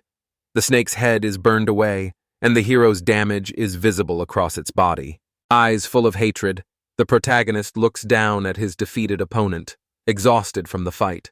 A song drifts from behind the young man as he tries to catch his breath after a hard fight. The young man turns and sees the girl as the protagonist's girlfriend calls his name. A young man approaches her. The girl asks whether he has had lunch. The protagonist nods, says it seems so, and asks whether that is okay with her. Passing the defeated snake, the young man asks his friend if she senses carelessness here. The girl says she cannot be sure but feels the room is still full of carelessness. The girl smiles sweetly and says she thinks it will all be gone within a week. The young man beams, says they did it after all, and adds that it's time to get out of here. With no way back, they must clear the rubble. If they don't do it now, they'll be able to return through the remains of the ceiling. Seeing how much work lay ahead, the young man sighed oddly. The protagonist sits on the ground and asks the girl to rest first. Worn out from the battle, she sits beside him and agrees. He turns to his friend and spots her hairpin. She may not look remarkable, but she played one of the key roles in this battle. A young man says the girl put them both at risk and hopes the magic will knock it out of control. He asks how she feels. The heroine says the magic did get out of control, but her hairpin stopped it. The protagonist calls her behavior reckless. The girl laughs at her marks, relieved that everything ended well, and says she wonders what will happen next time. Grinning, the young man says he'll have to pray there won't be a next time. If every adventure goes like this, he won't live long. The heroine smiles, agrees with the young man, calls him by name, and is about to ask him something. It makes her wonder whether he will take her along next time. The main character smiles slightly, a sly look in his eyes, then sighs. He says this incident showed she can stand up for herself in a fight and, if needed, use what she bought to escape danger. First, he won't stop anyone with the right skills from going on adventures, even a little girl. They're cheaters, and it's better for them to be with others like them than alone. So the hero thinks it will be more interesting that way. Offering his hand to his girlfriend, he suggests they travel as friends from now on. At first, the girl looks at him timidly and surprised, clearly amazed and not hiding it. A happy, childlike smile spreads across her face. The girl accepts the protagonist's proposal and leaps into his arms. The protagonist decides to report something important. After visiting a dangerous place with a friend, their level rose significantly. The protagonist carries the girl on his shoulders and explains the items are magical tools he found in underground ruins while researching the miner's disease, but the girl ignores his words and sleeps on his shoulder. The protagonist approaches two girls and they ask him about the underground ruins. One heroine says this is a magic class, meaning it is equal to E-rank monsters, and the second is called Blue Magic I and is equivalent to D rank. These monsters resemble wolves and are rank B. They are also called blue metal wolves. The girls ask if it's true that they beat them all. The young man's build. He seats his girlfriend at the table. Surprise flashes across the heroine's face as she watches. A crowd gathers around the snake you defeated, asking what kind of wings those are and clearly having no idea. The protagonist says these are all the magical instruments they defeated. The largest one most likely caused the disease. Over time, it will fade from memory. The girls ask whether his partner also fought and admire the hero's skill in solving a problem that would be impossible for any other adventurer in just half a day. They sincerely thank the hero for his efforts. This large artifact was unlike anything they had seen. A girl says that when she helped conquer the ruins of Photorin, she remembered every artifact there. And if she knows nothing about an artifact, the guild knows even less. The protagonist agrees the guild also knows nothing about it. With his new skills, he should have been able to evaluate him. He uses assessment skills. The protagonist learns this is a prototype medium annihilation cannon named Snake Number 1. After a moment, he realized it was really a snake. Before returning, he checked the ruins again and saw that the place had been abandoned because the snake was out of control. He decides that if the girls find out he knows about the family, he'll be in trouble and should keep quiet. But Kira and the others keep talking about how big the artifact is and ask him if he was strong. The hero replies yes, using his tail to chop down metal wolves one after another. The young man says he killed about 30 wolves, but the snake probably killed many more. And the girls look at their idol with sympathy and surprise and ask if he really killed 30 metal wolves. One of the girls says that if they could hold off so many opponents, they must be equal to A-rank adventurers. By the way, she thought the snake was the same rank. Meanwhile, the heroine sleeping on the young man's shoulder opened her eyes. They finish explaining, and it sounds like they will certify the hero as a B-rank adventurer. To be B-rank, one must show leadership. B-rank is currently the highest rank a young man can reach. The young man starts to feel he's done something amazing. The protagonist greets an acquaintance. The man turns to face him. The young man reports the miner's medical case was resolved 3 days ago. The men stare at the heroes in confusion. One of them is amazed and says they really finished the investigation and solved the problem so quickly. After he submitted his report, the protagonist says the discussion turned to a particular substance. Preventing technology leaks while expanding production was the main topic. It seems the kingdom he is in is about to start selling. They paid the technical fee, and the protagonist believes this revolutionary technology will transform the country. Suddenly, the main character stops himself, thinking this scale is too big. He was supposed to join the negotiations with the kingdom and focus on settling the business in the capital, but he decided to give his share of the profits and hand all responsibilities to the Coal Miners Association. Still an adventurer, he has not finished his journey. The week passed quickly, and the negotiations with the Coal Miners Association succeeded. After the young man told the guild he was officially adding the girl to his team, she received a guild card, and he became the fastest and youngest adventurer to reach his rank. Compared to national stories, this is still nothing remarkable. A young man walks up to a girl and asks about a hairpin. He remembered that when they left the ruins, she was pitch black, and he wondered why she had become colorful again. The girl said it was because of the magic he released and that she had fully recharged. Normally it would take her about 30 years to charge, but this time a few days were enough. The young man smiles awkwardly and wonders what kind of nuclear man he has. He wonders what would happen if he aimed the magic directly at her and whether that would charge the hairpin faster. The girl says no because it would break. An unknown heroine steps into the room and apologizes for the wait. The girl says the magic has been removed from the iron lizard's metal so the young man can process metal anywhere. If there is equipment, he says thanks, sir. Turning to his partner, he asks if she thinks she needs the armor. The girl says she does not because it is too heavy. The girl who came in asks whether they are going to another city, and the young man says he is thinking about it, but they will follow the road and see where it leads. An awkward pause follows. The main character's friend feels something on his back and turns around quickly. Nothing suspicious in the back. The man calmly loads the bags. The girls ask the young man what happened. The main character said he just thought something was missing. His girlfriend asked what it was, and the girl replied that the magical background disappeared 100 kilometers from here. The protagonist can't believe his ears. He can't figure out who absorbed the magical overload, and even he can feel it, so it must be amazing magic. He cannot claim that no one in the world can create a spell this powerful. He senses that an artifact stronger than a flying snake has been switched off. Does he know something happened behind the mountain? The young man turns to Sumisian and asks which cities lie hundreds of kilometers away on that side. The girl begins listing the cities at the foot of the volcano. She asks whether the young man truly wants to go there and warns that a dangerous labyrinth blocks his path, filled with powerful monsters. The young protagonist grins and says they are going to Orteon. The main character's fighting spirit ignites, and he says this will make it more fun for them too. Smiling, the girl is glad new adventures await her. An unknown girl says she knew he would say that. The protagonist is the youngest man and his girlfriend is a true adventurer, so they left Herrera. Events unfold 3 hours after takeoff. A young couple flies upside down. The main character suddenly senses something and turns around. The main character turns to his girlfriend and asks if she's okay, and she says she is. The young man blurts out that she doesn't seem tired at all and is probably just bored. From her constant use of levitation, he can tell it has no side effects. He assumes this is because she is using the magic he discharged. Her flight speed is low, but if he does not accelerate, she will fly at about the same speed. At this pace, they'll reach the designated point in just a few minutes. The protagonist's friend spots monsters up ahead and cheerfully warns him. The young man says she killed them.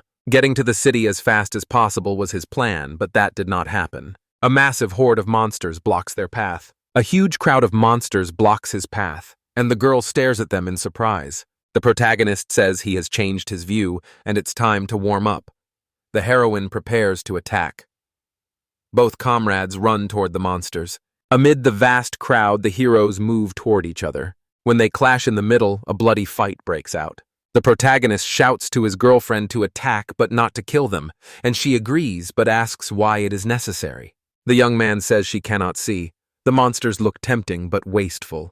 It will be necessary to kill them all. The heroine asks whether they are edible. Having never seen such monsters before, she does not know. The man looks at her, surprised.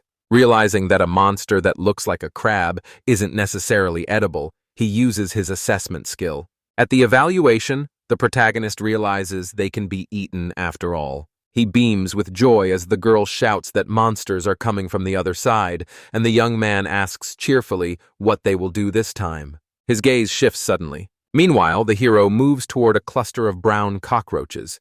They are edible but look completely unappetizing. The young man stares at them in horror. He tells his girlfriend it's time to go. The girl asks why they are running if the enemy looks weak, and the protagonist says they have spoiled his appetite. I keep going for a while, and the young man catches his breath, relieved that they have escaped their pursuers. They reach the city they were heading to. The young man notices that traveling with a child is unusual. A uniformed man says the roads are full of monsters now and asks whether they are okay, and the girl screams that the monsters are actually weak. The young man says it's a low-ranking monster, but he doesn't think they're that weak. The young man says the guest seems quite strong based on their weapons. The protagonist knows that not only blacksmith adventurers can tell his witcher sword is an unusual weapon, and he says they deal with those monsters easily except for cockroaches. He asks what happened and wonders why there are so many monsters near the city. The man answers awkwardly that this city is surrounded by 4 forests where many monsters live, and recently monsters began escaping from one forest and have tried to move into the nearby forests. All the monsters the heroes met were moving in the same direction. The protagonist asks whether they know the reason for the migration. The young man says he knows little, but rumors say the guild knows for sure. They didn't send a high-level team, so he thinks it's not that big of a deal, and the young man laughs. The protagonist wonders if the guild might be hiding information because when the metal lizard appeared, and when he found the bandits' hideout, both guilds kept information to themselves, and the young man asks you whether this is another problem of the same scale. As the young people talk, the main character's girlfriend jumps around them. At one point, she jumps into her friend's arms, screams, and asks him what is happening, and he calms her, saying it's just an earthquake near the volcanoes and that it happens often. A strange odor fills the air. The young man thinks it smells like sulfur. Maybe that is how the city smells. A guard says earthquakes have been a bit more frequent lately, but there is nothing unusual about it. He adds that this is one of the city's highlights. Formally welcomes the heroes to the city and tells them they are always welcome here. The protagonist and their companion take in the sights of a city of ancient ruins and hot springs. A young man is surprised to find hot springs here. This city is very rich and luxurious. One night at the springs costs several times more than a night in their old city. Still, the hero knows what they're paying for. Inside the hotel, beautiful, cozy rooms wait for them. He scans the place and sees 3 rooms and even a kitchen. He turns to his companion and asks if she can cook crabs with magic. She happily agrees, and he can't wait to try them. The young man watches the cooking closely. One of the crab's claws suddenly moves. Something distracts the hero, and he does not notice. Feeling another quake, The young man tells the girl to step away from the pot to avoid spilling boiling water on herself. The young man is glad she is now comfortable using levitation. Once the crab was cooked, the companions sat down to eat. The main character wished everyone a good meal. The young man broke open the crab to get the juicy meat. He came across one of Mrs. So's finest pieces. A young man takes a taste. The protagonist enjoys the flavor and how it's cooked, noting the crab tastes like a regular crab. The protagonist's girlfriend then tries a piece. She says it was very tasty. The young man asks her not to eat it because they will need it for breakfast. He wants to hide the leftovers in their inventory. The girl agrees with him. After a hearty dinner, she feels sleepy. Tormented, the girl nearly falls asleep at the table. Moved, the protagonist watches her. The girl fell asleep right after dinner. Her age unknown, but she looks like a normal child. The young man decides it's time to sleep. He tucks the hero into bed and watches her sleep, listening to her gentle snores. The main character thinks and sizes things up. First, he needs to relax and rest, then find out why the magical background dropped sharply while they were in the other city. The young man also remembers stopping at the springs where vines grow in the open air. Because of fuel shortages in the cities he was in, no vans were available, so he used a simple water balloon to wash. The young man decided to throw out the hot bones while his girlfriend slept. The main character sighs and says the bath is a bit warm but still pleasant. A noise draws his attention and he turns around cautiously. The young man notices there is no shampoo. This was expected because dirt on clothes and the body can be washed off with just water. He feared the unique feature might be caused by an artifact, and destroying it would be a disaster. The young man scans his surroundings and feels strange tremors underfoot again. The protagonist assumes this is another earthquake. He springs up from the bathroom. The protagonist remembers his girlfriend left alone in a hotel and gets a bad feeling. He thinks the girl may have been frightened by the earthquake, but her hovering skill should protect her, though she probably cannot hover while sleeping. The sound is getting louder and she's heading straight here. The girl bursts into the bathhouse without ceremony. The young man shouts for her not to come in, but the heroine ignores him and calls his name. The girl splashes into the water beside him. Her expression also changes and she starts playing with the rubber duck while the young man looks at her, bewildered. Later, she goes back to bed. Standing over her bed, the protagonist watches her sleep, thinking she has grown quiet when in fact she has fallen asleep. He wants to go to the guild and knows it will be bad if she wakes. He decides to do it and will pray that no more earthquakes happen, then returns as soon as possible and goes to the Adventurers Guild. There he asks whether he can get the details of this task. He says he's investigating the artifact, meaning the disappearance of a huge amount of magical power. In Herrera, he said he felt the same. The only quest that relates to this is the investigation into the reasons for the migration into monsters. The young man says he isn't sure how much the guild knows, so it's best not to tell them the artifact exists, and he wants to explore the forest.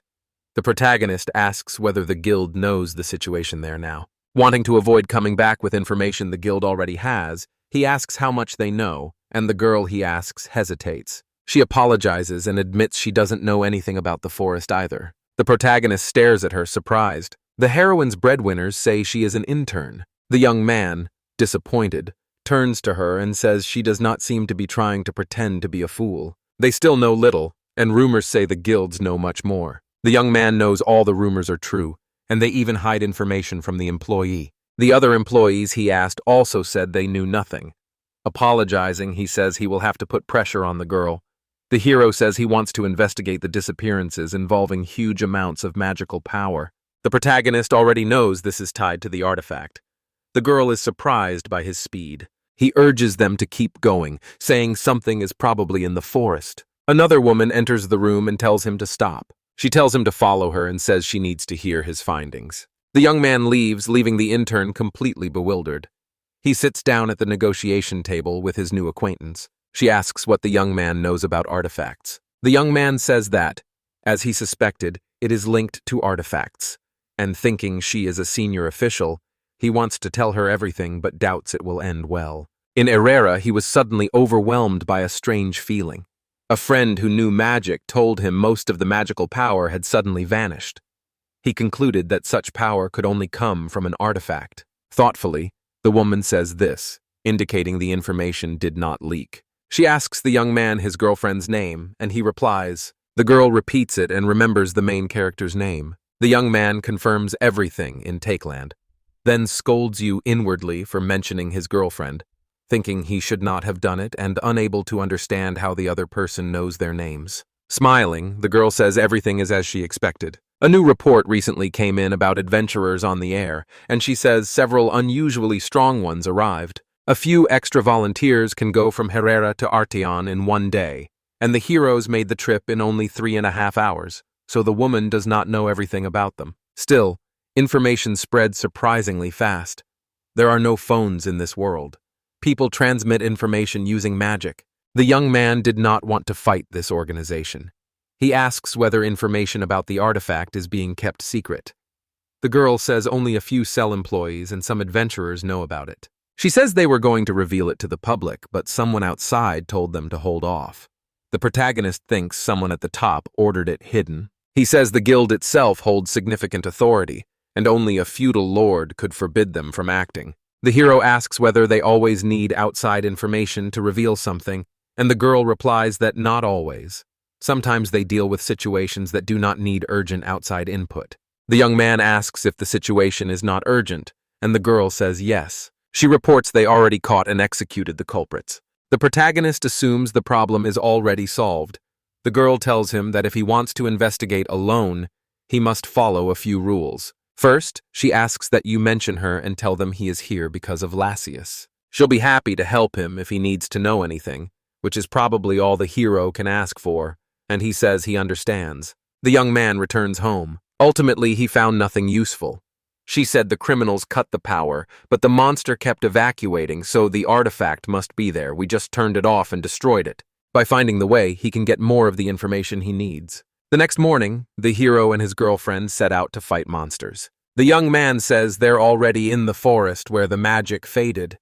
Today, they'll hunt all kinds of monsters while searching for traces of the artifact. He asks her to tell him if she senses a monster or any unusual magic, and she agrees. A broken magical instrument is slightly harder to sense than other objects, she says. The hero thinks sensing an artifact that has lost its magic is only a little harder. For a normal person, it would be impossible.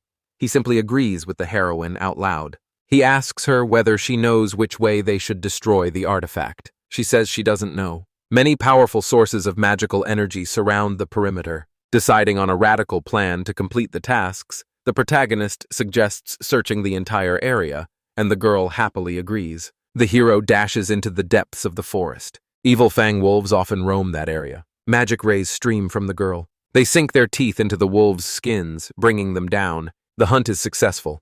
Without warning, the heroes see a pack of wild boars led by a dominant boar charging after them. They fire back at him with fireballs while the hero presses deeper. They support each other and work as a team. The main character stays focused and attentive and tries to assess the situation carefully. Both heroes hit their intended targets with high accuracy. The main character thinks he must defeat every enemy in the area. Strange sounds make the young man pause for a second. Watching his girlfriend fight monsters, he is amazed by how many there are. He watches the battle closely and sees the girl killing targets faster than he can pick them up.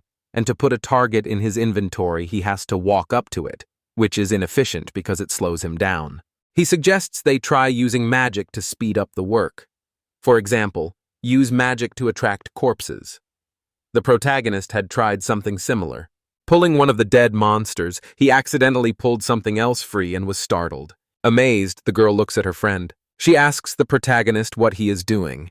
The young man says he is reminding himself how careless he has been with his magic. He suggests using magic to drag the dead monsters to him so he can collect them into his inventory much faster. The girl says sadly that they are heavy. Turning to the protagonist, she says he can move faster to collect them and asks why he does not use speed magic. The young man asks what kind of magic she means, since this is the first time he has heard of it, and whether she means the magic used for moving. Flooding his body with mana seems enough to make him stronger and destroy it. The main characters decide to try later.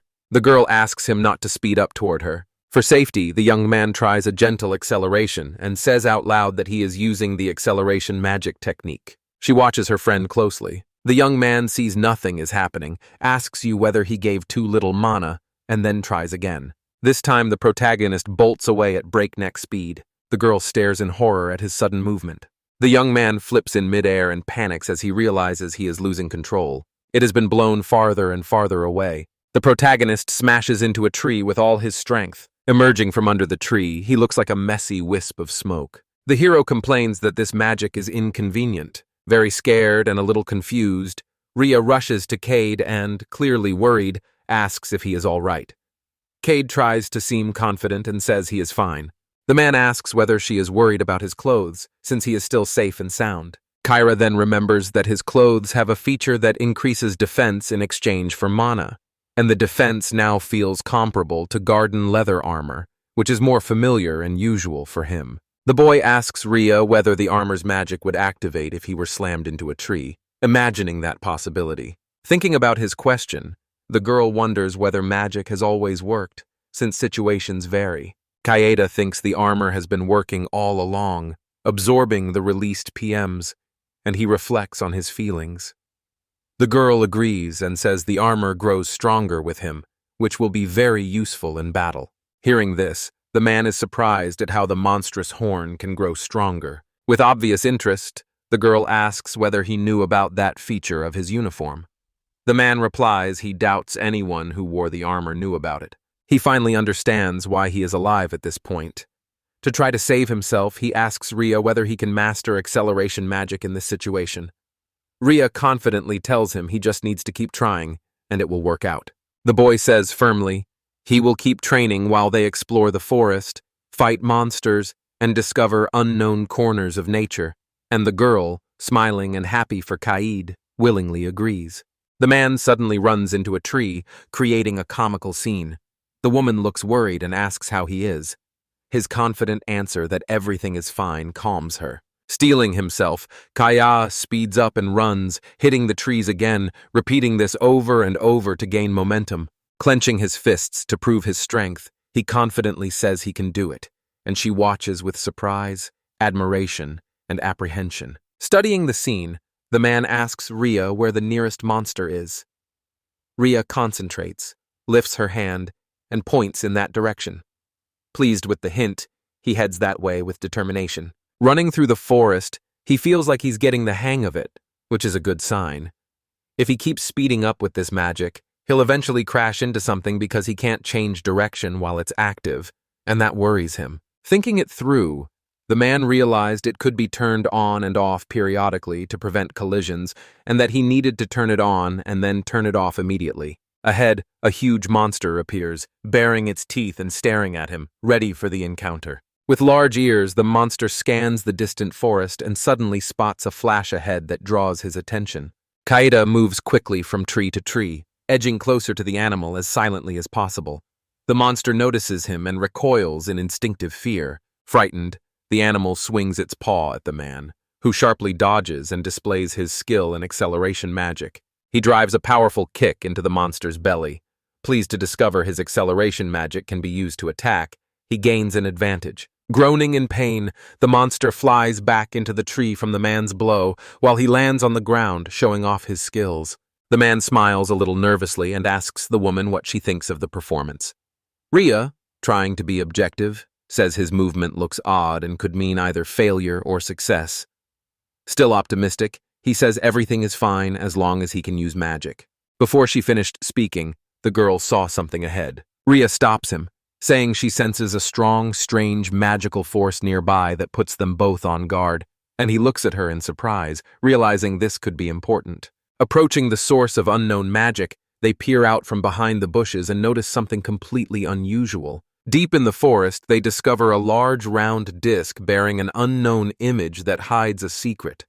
The guy thinks it belongs to ancient ruins in Herrera and could be an important find. The object seems impenetrable and full of magic, which draws their real interest. Rhea and the boy look at the stove with joy and surprise, and realize its importance. Rhea points out the strange lid to draw their attention, and the boy, delighted, says there must be something wonderful under it and praises Rhea for her excellent work, bringing a pleasant end to their wanderings. At last the heroes open the round slab, revealing a staircase that leads down into a mysterious space. Stunned, Kaida and Rhea stand speechless, staring at the stairs and absorbed by the mysterious atmosphere. Back at the estate later, Lassia-san asks the two heroes sitting across from her if they found anything interesting while exploring the forest, starting a light conversation. Ria, not hiding her feelings, says loudly that it was boring, as if trying to lighten the mood. The man interrupts her and confidently says she should let him explain the situation calmly and without rushing. He reports an entrance to a forest 12 kilometers southwest of here that was closed and contained an object like that lid, which gives them new ideas. He adds that when they went down there, they found underground ruins where everything was completely destroyed. Kayada says he found traces of burnt items, but otherwise it was mostly scrap metal with no value. Losia-san, attentive and interested, says it means there was something there of value that sparks their imagination. The man agrees and says it was an artifact like the pedestal they now recall. The man, lost in thought, believes this explains the strange event in their adventure. Kaida reports that while they were in the dungeon, the remains of a large magical stone lay nearby, apparently once placed on the pedestal, which raises further questions. He says when they checked the pedestal, they found it was a subsystem of something, showing how complex the situation is. The man says they will not learn anything more about the device, but he believes this place was an auxiliary facility tied to a separate main system that kept its secrets. The woman sitting opposite the man says the strange phenomena must have started when the large magical stone was disarmed. The girl goes quiet, resting her chin on her hand as she thinks about what was said. After thinking it over, the man believes that even if the girl knows something about this, she probably will not want to share it with them. He suspects Lassia-san knows nothing about the auxiliary object. After a long silence, she looks at the boy and says she wants to ask him something. She says he earlier called the underground ruins a support facility. The girl keeps speaking with a serious face, saying she thinks Kayat knows this because either he or Ria has research skills that let them get to the heart of the matter, and the guy looks scared while Ria, trying not to draw attention, calmly sips from a mug and watches the exchange. Realizing he was about to agree with Lakasan because they share the same ability, the boy begins to worry about revealing too much.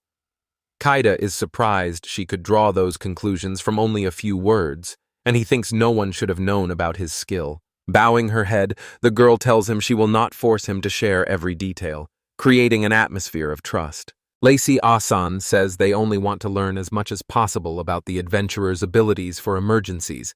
She notes they solved the Herrera mind disease quickly, and suspects someone on the team has high analysis skills they are hiding.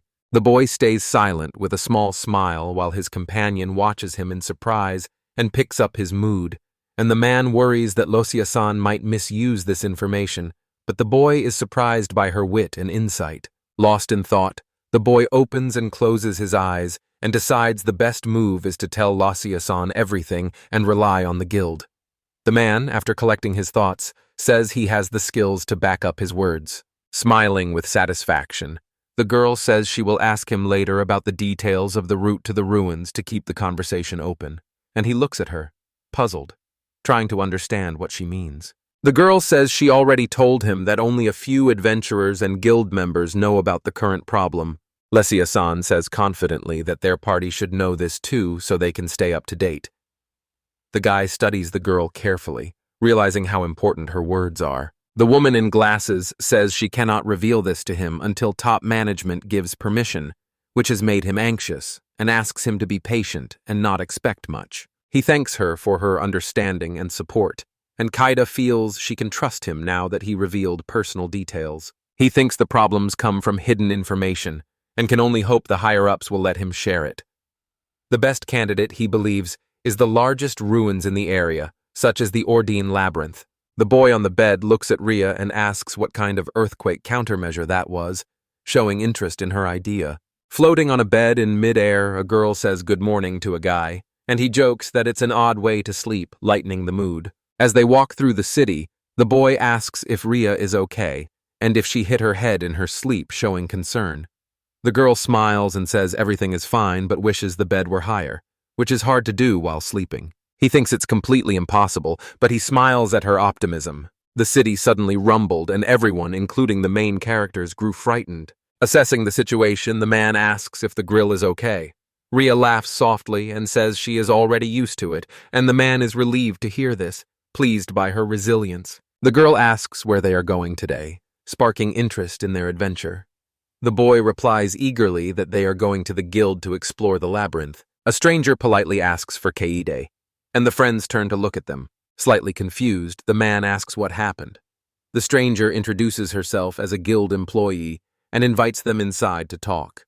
He studies her, trying to gauge her intentions. At the counter, the girl holding a stack of papers says they were submitted in response to a request from Archon Fiona-san for cooperation to accompany and assist in exploring recently discovered ancient ruins. On hearing that, the man asks his companion if she knows any guild members, and the girl smiles, says she does not know anyone, and adds that she knows nothing about the matter. The guild worker says the reward is negotiable, and the boy can accept or refuse it. Privately, he wants to inspect the newly discovered ruins, and the thought excites him. Kayada asked whether the man was a guild representative.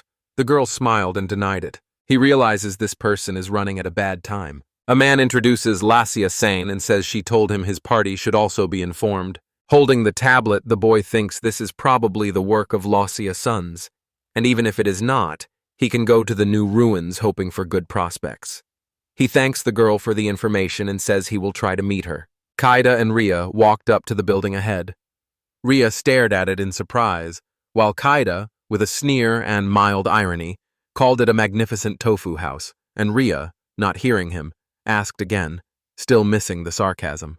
The man told them to move forward, then stopped abruptly. She shouted to the man to stop when she noticed strange magic coming from the door. The man suspected a trap and asked if it was dangerous. After looking around carefully, the woman said she did not think it was dangerous but still had doubts. She noticed it was linked to the door, but she could not see a clear pattern in the events. He imagined the woman using a magical tool instead of the intercom, which intrigued him, and asked Ria to stay alert for any surprises. A girl stepped out of the door who clearly knew the heroes, and Kayaeda and Ria looked at her, surprised and weary. A hero spotted a girl with fox ears and a tail. Smiling, she said they looked exactly as she had heard described. The fox-eared girl then said, curiously, that the party had a rather odd composition, and the heroes looked at her intently. Instantly recognizing the fox as a beast man, the boy did not expect the meeting and asked if she was Fiona-san. Smiling widely, the girl said it was her, which surprised the man even more. Word was that she had nominated him to lead a private investigation into the recent ruins. The fox girl twitched her ears and showed interest in the conversation. Wagging her tail, the girl happily confirmed the guy's statement, saying it had nothing to do with the guild and was her private request. Leaning over, she said the ruins would likely be very different from what they expected, and that she had found them herself, stressing her words. The man looked at her in surprise, perplexed by this turn of events. Clearing his thoughts, the boy figured this way of speaking was linked to Losia-san, and that the guild likely keeps such information like a guild card while Losia-san uses a loophole to pass him the important details. Reaching out, the boy asked her to tell him more about the ruins. She replied seriously that many dangerous monsters and traps were there. Sighing, the fox girl said she had tried to go through this place alone before, but she could only run, which surprised the guy. The man asked, interested, if she was really trying to challenge herself despite being an archaeologist. Smiling and raising her fist, she laughed and said she was confident in her endurance. She told him he didn't need to be so formal, and that she wasn't a big shot, and he couldn't help agreeing. Fiona-san said with a smile that they could defeat them with the artifacts, which was encouraging. The fox girl said she wished she could use Ria's hairpin, and a frightened Ria grabbed Katie, shouting that she would not give the hairpin to her. Calming the girl, she says she can't take it. Even if she wanted to, a powerful artifact can only be used by one person. Fiona-san says the hairpin interests her for research.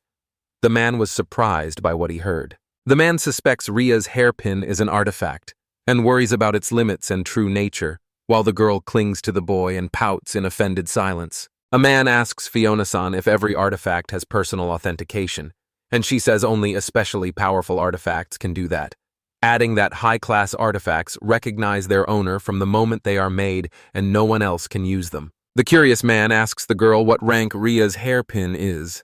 Fiona-san replies that a detailed study is needed to determine its rank.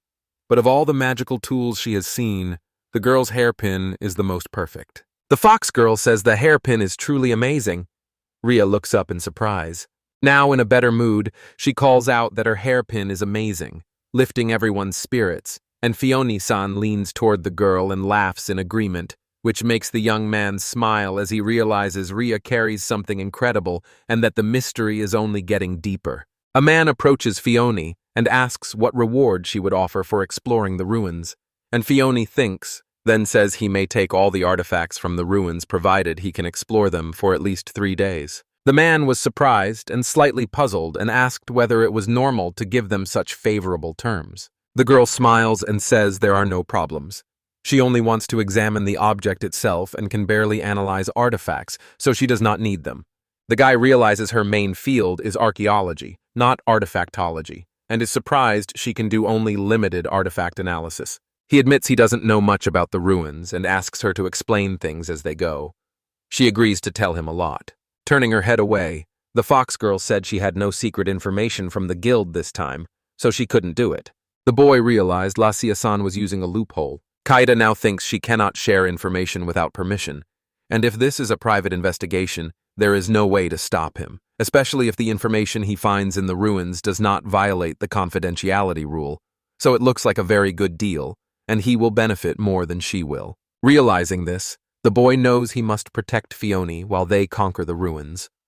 Kaida, determined, asks when they are leaving. Smiling, the girl raises her index finger and says they will begin as soon as they're ready. The man says it's too sudden, and Fiona-san replies confidently that it's better to end it as soon as possible. Turning her gaze away, she says that maybe all this can still be postponed for 10 years, as far as they know. The man realizes this is another strange phenomenon, like a flowing bomb with no timer. Ria looks at the girl in surprise, and he says they need to move right now.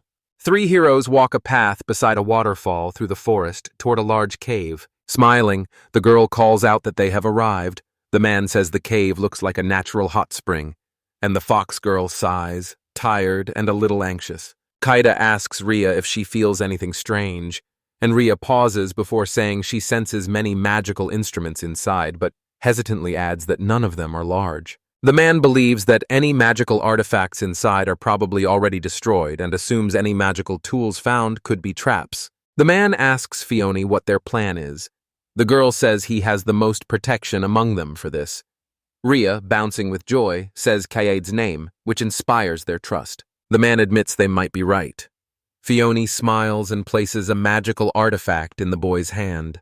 The man studies the object, puzzled, and asks what kind of magical instrument it is. Hugging Ria from behind, the girl smiles and says they will follow behind, preparing for the adventure to begin. The fox girl adds he will set traps along the way to keep everyone safe. Fiona laughs lightly, says this is their whole plan to fall behind, and sends the boy ahead. Kaida looks at her, confused and afraid, realizing he is being sent ahead alone. The boys stood at this cave entrance, the air thick with anticipation. One boy looked at the girls, and they returned his gaze with curiosity and excitement. Kaida looked at his new magical tool and thought it might be useful for setting traps. He wondered if the girl knew about his high defensive power, or if the tool she gave him was something unusual. The boy noticed the tool could cancel a fatal attack for its owner, but only once, and realized the girl had expected him to take fatal damage. The girl gave a nervous smile and looked at him, knowing he had figured out her secret. Kaida raises an eyebrow and asks Fiona if she has any methods or tools to disarm the traps. Fiona sighs and says she has none, and Ria stares in amazement, unable to hide her surprise. The girl smiles broadly, clutching her fists to her chest, and says she has heard a lot about his achievements from the guild, adding a note of admiration to the conversation. The fox girl, her eyes glowing, turns to the boy and says, "Everything will be fine," and Ria follows, telling Cade the same, but the boy stays silent as a wave of uncertainty rolls in. Pressing his lips together, the boy thinks the two are not just compatible, but very similar. Believes he has healing magic and can't let Ria and Fiona-san move forward either. Finally, the guy agrees with the girls and says they will do it. Ria and Fiona-san cheer in agreement, filling the atmosphere with optimism. Ria stops, gasping, and says there's a magical trap on the left, but it's safe for Kaede. The man asks what she means by safe. Sighing with his eyes closed, the man suggests they just avoid her, then suddenly steps on a switch that clicks. He looks at it and is surprised to find it is a physical switch. Ria suddenly shouted Katie's name. An automated launcher fires an arrow at the man, but he does not notice it immediately. An arrow hits the man's cloak, fails to pierce him, and glances off to the side, while the girls watch in bewilderment and fear, unable to grasp what happened. Taida turns and looks, surprised, at the nearest arrow. The man tells the girl it was a misfire. She shrugs, worried, says he is not hurt, and is surprised by his strange defensive reflexes. Smiling, he says he understood everything. Ria, looking guilty, apologizes and tells her friend it wasn't magic, so she couldn't detect it. The guy smiles and says she shouldn't worry because he's fine. He spots both magical and physical traps, and the physical one is weak, possibly meant to lower their guard, which worries Kaid. The man studies the hand closely and uses magic analysis to identify the types of traps surrounding them. He uses his magic to send it forward. To their surprise, many hidden traps appear before them, and the girls watch in amazement. The man makes a face and says that with so many traps, he might as well hit them with magic and activate them all. Fiona gives a nervous smile and agrees it's a good idea. With Ria, the man reaches out and casts the spell. All the traps explode, throwing the air into chaos. Kaida gathers herself and asks Ria if she can find the magical traps and say how many there are. Ria says she can, and one is right next to him. Disappointed, the man says he can't see them and realizes that if he can't see the traps, he can't analyze them. Fiona warns the magical traps are well hidden and usually spots a few, but this time she can't find any, making the adventure more tense. The girls smile at each other. Fiona smiles and tells Ria she is amazing. Ria just laughs. The guy watching them realizes he can rely on Ria to spot magical traps. He asks how to disarm the magic traps. The girls turn around and Ria tells him he just needs to step on her. The girl tells the man she and Fiona will be there, since some traps can block the path, and he must dodge them carefully to avoid stepping on them. Slightly hesitant, the man asks Fiona what she's thinking and what would happen if he actually stepped on a magical trap. The girl sighs and says it depends on the trap type. They can summon monsters, make it rain, or do other things. Fiona says that when she was here before, many traps just drained her stamina, which worries Cade. Fiona, looking serious, says it's better to avoid them, while Ria insists you should simply step on them. The man decides to trust Ria, realizing she knows far more about magic than he does, and Kaida, a bit nervous, agrees to step on the magic trap at least once while the other girls look at him in surprise. The boy lifts his leg toward a possible trap, and the girls back away cautiously, sensing the tension. A snort showed his apprehension as he prepared for something catastrophic. He stepped sharply onto the magic trap and waited, eager for the rattling and hissing to begin. The boy stared ahead in confusion when nothing happened, and asked the girls why nothing had happened, while Ria insisted she was right and Fiona looked away, trying to understand. Ria says the boy's power drained the trap's magic, and because the traps were well hidden, they contained only a small amount of magical energy.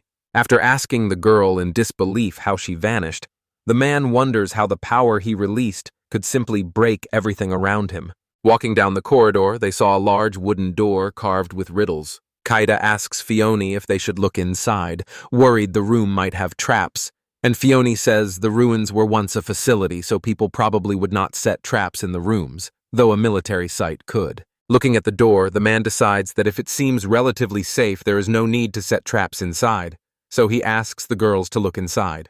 They opened the doors and stepped into a large empty space. The friends look around, and the boy says the room looks nice while the girl replies the pattern doesn't match. He turns to her and asks whether they both see the room is empty. Fiona, looking serious, says the person who used this room escaped from the institution, so there is nothing here. But he may have set traps that could damage the object. The man sighs and says this is the worst thing he's ever faced, already wanting to quit, and she forces a nervous smile and tells him to stop talking that way while trying to keep his spirits up. She tells the boy that traps in the corridor suggest hidden treasure, but the ruins are already worth studying, and they could make valuable discoveries by finding secret doors deeper inside. At first, the man thinks the ruins are empty, but they might hide surprises like the ruins of Herrera, and Kaya reassures the girl that there is no need to worry and that he will fulfill her request. The boy asks whether they are finished in this room, and the girl says she'll come back later to study the small details, adding there will be enough food if he can make the ruins reasonably safe. Turning to her with a smile, the man says in that case they should first go to the deepest part. Determined, the boys walked through the cave, explored the old ruins, and had fun while Fiona took important notes in her notebook. The man walked ahead down a narrow brick corridor, and the girls followed, carefully looking at everything. The man saw the corridor growing narrower and narrower, and the girls agreed as they listened to him. Fiona also felt the atmosphere shift, but the ceiling stayed high, heightening the mystery of their adventure. While exploring her surroundings, Raya suddenly stops, sensing something odd. She called to Katie, saying there was strange magic ahead and pointing toward where she felt it, while Fiona watched in surprise and admired how quickly the girl noticed. The boy asked if this strange magic was different from traps they'd faced before. The girl paused, unsure, but said the magic seemed weak enough. She asked if he wanted to step on her. Fiona raised a fist in support of her friend. She suggested they first step back together, with the man in front. He stayed silent, thinking it would be better that way, then walked forward and firmly stepped on the voiceover with his foot, feeling his excitement grow. Rhea sensed something was wrong and shouted to the boy that the trap had been activated, and Fiona was surprised by her quick thinking and how seriously she took the situation. Kaeda realized the trap was too strong for his magic to dispel, and asked the girls with concern what kind of trap was being activated. Suddenly, everything around them began to rumble and shift. The girls and the guy were terrified and had no idea what was happening behind them. A loud noise made them turn, uneasy and afraid, as a large puck sped toward them down a narrow corridor. The boys grew more frightened as the huge puck, as tall as a corridor, started to speed up. Seeing it all, the girls were terrified, their eyes widening at the approaching danger. Adrenaline rushed through them, and they turned together, running away from the huge metal puck that was closing in. Fiona yelled at the boy and asked what it was. The boy drew his sword to protect the girls and said Rhea found it strange because it was both a physical and a magical trap. Realizing it was a classic trap, the man looked at the girls and shouted for them to keep running. Keed uses her acceleration magic to dodge more traps as flaming arrows fly around her. To protect the girls, he triggered all the traps ahead and took them on himself. All he had left was this huge metal object, moving rapidly toward the girls. Moving at great speed, the man rushes past Fiona, leaving her no time to speak. The man warns the woman that he will do something with the metal puck. Fiona screams that he should know this metal cannot be destroyed by anything. Swinging his hand and casting a spell, the man shouts back at the girl that he will not destroy him and will stop him. A man slams his shield into the ground and a huge stone wall rises to block the threat. A huge metal object crashed into the stone wall and began to break through it with a deafening roar. The man could not understand how that was possible.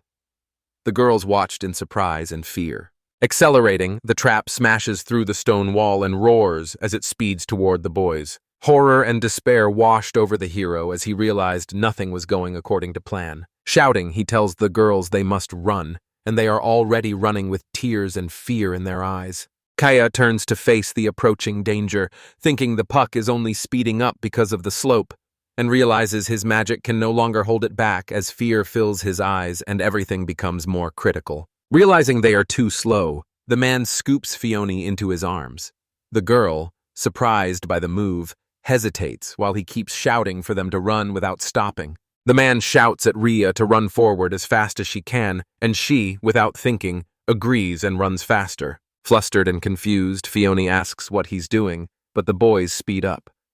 She screams in surprise and fear as the situation grows more critical. The man realizes they have covered some distance and loudly asks Rhea, already flying ahead thanks to her abilities, whether there is a crossroad ahead, and Rhea quickly looks around and says it is on the left. The boys look forward and spot an entrance into the room on the left. Kaeda, holding Fiona, asks Rhea whether there are monsters inside.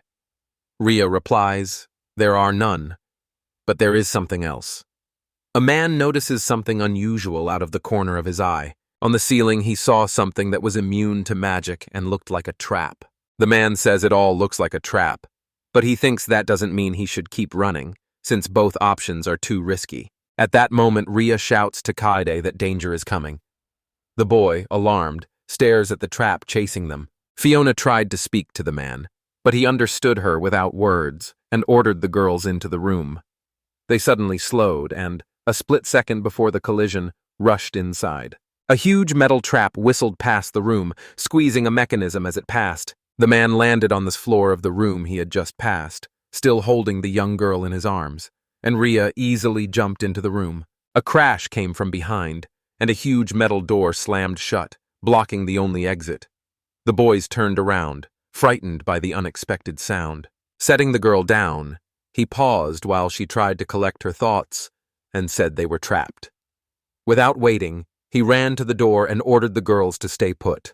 Using pressure magic, he slams the metal door with all his strength, but only minor scratches appear on its surface. When nothing works, the man lowers his hand, sighs, and says it's very difficult. The girls, surprised, watch what's happening, unsure how to get out of the situation. Rhea suddenly felt something was wrong when she heard a suspicious creak. She told the man, her voice shaking, that something was happening. Alert, he asked what was going on. At that moment, the fox girl watched with curiosity. The man noticed something strange and turned to the sound, surprised and afraid. The metal hatch the man had been watching opens, and suspicious metal structures start crawling out. A heavy metal object crashes out of the hatch with a roar, and the boys have no idea what it is. Behind him, more large tracked metal robots were pouring out of the hatch, and he watched in horror, realizing it was unsafe to stay. After the dust cleared, the boys saw an artifact called the Type 3 Crusher, a large rectangular robot with tracks instead of wheels. Kayada frowned, knowing he would have to fight them, and said they looked tough. His face showed he expected a dangerous fight. After fully examining the robots, the man held his sword ready and told the girls these were ancient mechanisms they had to overcome. The robots suddenly moved and charged at the heroes at high speed. Rhea warned her friends they were advancing, and the boys, frightened by what they saw, began planning their next steps and assessing the situation. Not letting go of Fiona, the man leaps away from the robot a split second before the collision. Rhea is close behind and with her friends lifts off in time. The boy thinks the robots are trying to crush them with their heavy constructions, but notes they are quite slow. Kayana asks Rhea how much he must strengthen his spear to defeat them. Rhea thinks for a moment and answers it will take about 20 times. The man asks the girl again in surprise, not expecting that answer, and realizes they'll have to buy time to come up with a more strategic plan. Seeing the robots, Kata tells Rhea to protect Fiona. Using acceleration magic, the boy immediately leaps toward the robots, ready to attack. The girls gasp and keep watching the guys, noticing his determination. Baring his teeth, the man thinks his wizard sword is useless against strong metal. Realizing he must aim for the crystals in the center of the body like eyes, Katie strikes his sword directly into the robot's crystal. The other robot noticed and hesitated, staring at its opponent. The man, relaxed and confident against robots, shouted for the robot to attack him. The ancient mechanism sensed danger and lunged at the man, then unexpectedly veered sharply to the right. The girls stared in surprise at what they saw. The man said that even if he could not break their metal, he could still stop them from moving. Rhea beamed at her friend, and Fiona apologized and said she could not help them. Hearing this, the man turned, smiled kindly, and told the girl not to worry, because that was why she had security. Looking at the robots, he told the girls it was time to leave the room while they still could. Regaining his composure, Kata raised his sword and cast stone spear magic, and long stone cliffs shot down from the ceiling to form a protective barrier. The man's magic made the closed metal door explode into sparks, opening an exit to the outside, and the group felt a surge of hope as they realized they had a chance to escape this dangerous place. Emerging from long confinement, Kaida eagerly suggests they continue their exciting journey. Rhea jumps aside, pumps her fist and smiles in agreement, and Fiona, tired and a little down, follows without answering. She turns, bewildered, and says how absurd his powers are. He replies with a slight grin that he is, after all, a traveler. Slightly ahead, Rhea spots something interesting and gasps in admiration. A girl picks up a mysterious stone from the ground and, with a twinkle in her eye, tells a boy she has found a magic stone. A man watches, clearly interested in her find. Looking at the stone, He decided it might be the energy source for those strange machines and offered to take them with him to study. Once again, the boys walk along the familiar corridors, moving forward with hope. The man suddenly notices something, twists his face, and starts recording in fear. Ria is also stunned and freezes. He warns of a big mess ahead as he looks at the mountain of debris. They had been walking down the hallway, so he wonders if this was the room before and thinks it may have been destroyed by those strange machines. Ria looks at the debris and nods in agreement. The boy hears his girlfriend's sad voice and turns around, his eyes filling with worry. He saw Fiona sitting on the floor crying. She sobbed that the important documents they had discussed had been destroyed beyond repair. The girl boiled over and shouted indignantly, demanding to know why the creators installed a trap that destroys their own building and what the trap maker was trying to achieve. And the guy sighed heavily, saying he had the same question. Ria comes up behind him and calls his name with concern. He turns and asks what happened, sensing something is wrong. She asks him to move something hidden under a pile of rubbish. He is surprised by what she says, but ready to help. She leads him to a large piece of metal that nearly destroyed them earlier, and he studies it with a mix of excitement and contempt as he remembers what happened. He carefully asks his girlfriend if she wants him to move it, while she wonders why he would bother since nothing valuable is there. She points to the ground and confidently says there is something underneath worth checking. Surprised, he tilts his head and points to the exact spot on the large piece of metal. After a short pause, the man decides to try removing it. When he finishes, he wipes his forehead with his sleeve. The woman gasps with joyful delight at what she sees. Smiling, she points to the huge sword crushed beneath the massive metal, and the man, not expecting it, freezes. The boy is stunned by the discovery. Ria, eager to please her friend, says she will bring it and reaches for the sword. She cannot lift the sword because after checking her strength, she finds it too heavy. The girl turns to Katie, a bit confused, and says he really is very heavy. He reaches out his hand to her and offers to help, eager to show his strength. To his surprise, he lifts the heavy sword with ease, not expecting it to be that simple. The girl watches him with admiration, struck by his strength and unexpected skill. The boy lifts the sword and says he can carry it, though it is actually a heavy burden. Fiona finally notices them and is amazed he lifted it so easily, staring at him in bewilderment. Surprised and puzzled by her reaction, he asks, and she answers awkwardly that it's a gravity sword and that she doesn't know where it came from. The man asks again, not believing his ears and thinking of his girlfriend's words. He suspects something hanging on the sword is making it so heavy and wants to examine it. Examining the sword closely, the man realizes it is a super strong gravity sword that intensifies gravity when swung downward. Confused, the man asks again about the acceleration of gravity. His mind drifts ahead. He expected this device to let him use force in a fight. Ria, standing behind, tries to learn more. Fiona admires the sword, saying it must be very powerful if he can handle it, and she has never heard of such a thing before. She still finds it mysterious that anyone could carry it at all because it is very heavy. The girl says thoughtfully that only a few travelers could lift it, but they already had their own weapons, so they did not need this sword. The man examining the sword says confidently that he understood everything. Coming to his senses, he asks if the sword will be needed for further research, saying it is an important artifact worth studying. The girl says the sword is not rare, so he can take it if he wants. He agrees to take it. Smiling broadly, Fiona says they have done enough research for today and it is time to return to safety. Just getting a taste for adventure, the man didn't notice how fast time passed. The woman, admitting she needed someone to trigger the traps, says she will excavate the mysterious ruins later. Walking down the long corridor, the girl says excitedly that so much happened today, she can barely take it all in. For the first time in a while, everything is going to plan, and with a wide smile, she admits she had a lot of fun and saw many interesting things. Fiona steps on some machinery and everything around her rumbles as if the ground is shaking under her feet, gasping in surprise as adrenaline rushes through her veins. The boys immediately sensed something happening around them and looked around alarmed, realizing how serious it was. Kaida, sounding tired, turns to Fiona, who, realizing they won't be leaving this place anytime soon, apologizes and admits she accidentally pressed something. The trap triggered without warning and something fell down the corridor from above with a loud crash and sparks. He threw himself over the girls without thinking, taking the blows meant for them. These were the same ancient mechanisms they had to fight today. The boy recalls reluctantly, realizing they have a new urgency. The man shrugs and says it's the robots again, sounding tired of always fighting them.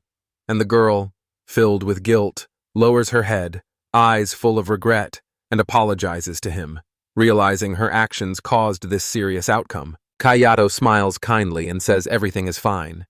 He thinks about what to do next because he faces the same choice again. The man sees the robots and realizes he cannot enter their crystals again in such a tight space as he did before. Suddenly, Ria, inspired, remembers and suggests the boy try his new sword, her voice full of hope. The boy looked at her with a very surprised expression at her bold suggestion. Liking the idea, he took out his new weapon with determined intent and agreed to try the sword, feeling his enthusiasm grow. The cars suddenly came to life and drove straight at them, their mechanisms sounding menacing. Not thinking about the danger, the man ran from the spot, gripping his newfound weapon tightly. The girls watched him, confident he would succeed and hopeful about his actions. Surprised, the boy saw that the sword did not slow him and realized it was likely enchanted to be very light. He decided, gathering all his strength and confidence. Launching into the air, he aimed his two-handed sword at the metal robots, confident its full power would be revealed the moment he swung down and readying himself for the decisive blow. The man slashes at the robots with all his strength as adrenaline surges through him. Keita didn't expect such power and is stunned by how much damage he caused. He realized the sword was far more destructive than ordinary magic weapons, and it gave him both joy and confidence in his abilities. A massive blow shatters the robots, sending wreckage and chunks of ground flying in all directions. Sparks and fragments of ancient mechanisms flew around as the girls watched in fear, mouths open in stunned disbelief. Smiling and satisfied, the men confidently say they like this sword more than ever, and now it really belongs to him. After returning from Tofu to the cozy estate, the guys rested from their intense adventures and sat at the table with a cup of hot tea. Fiona, ears perked and tail wagging, beams positive energy at the boys, thanks them for their work, brushes aside their worries, and suggests discussing what comes next with optimism. Ria turns to the man and asks if the task is finished.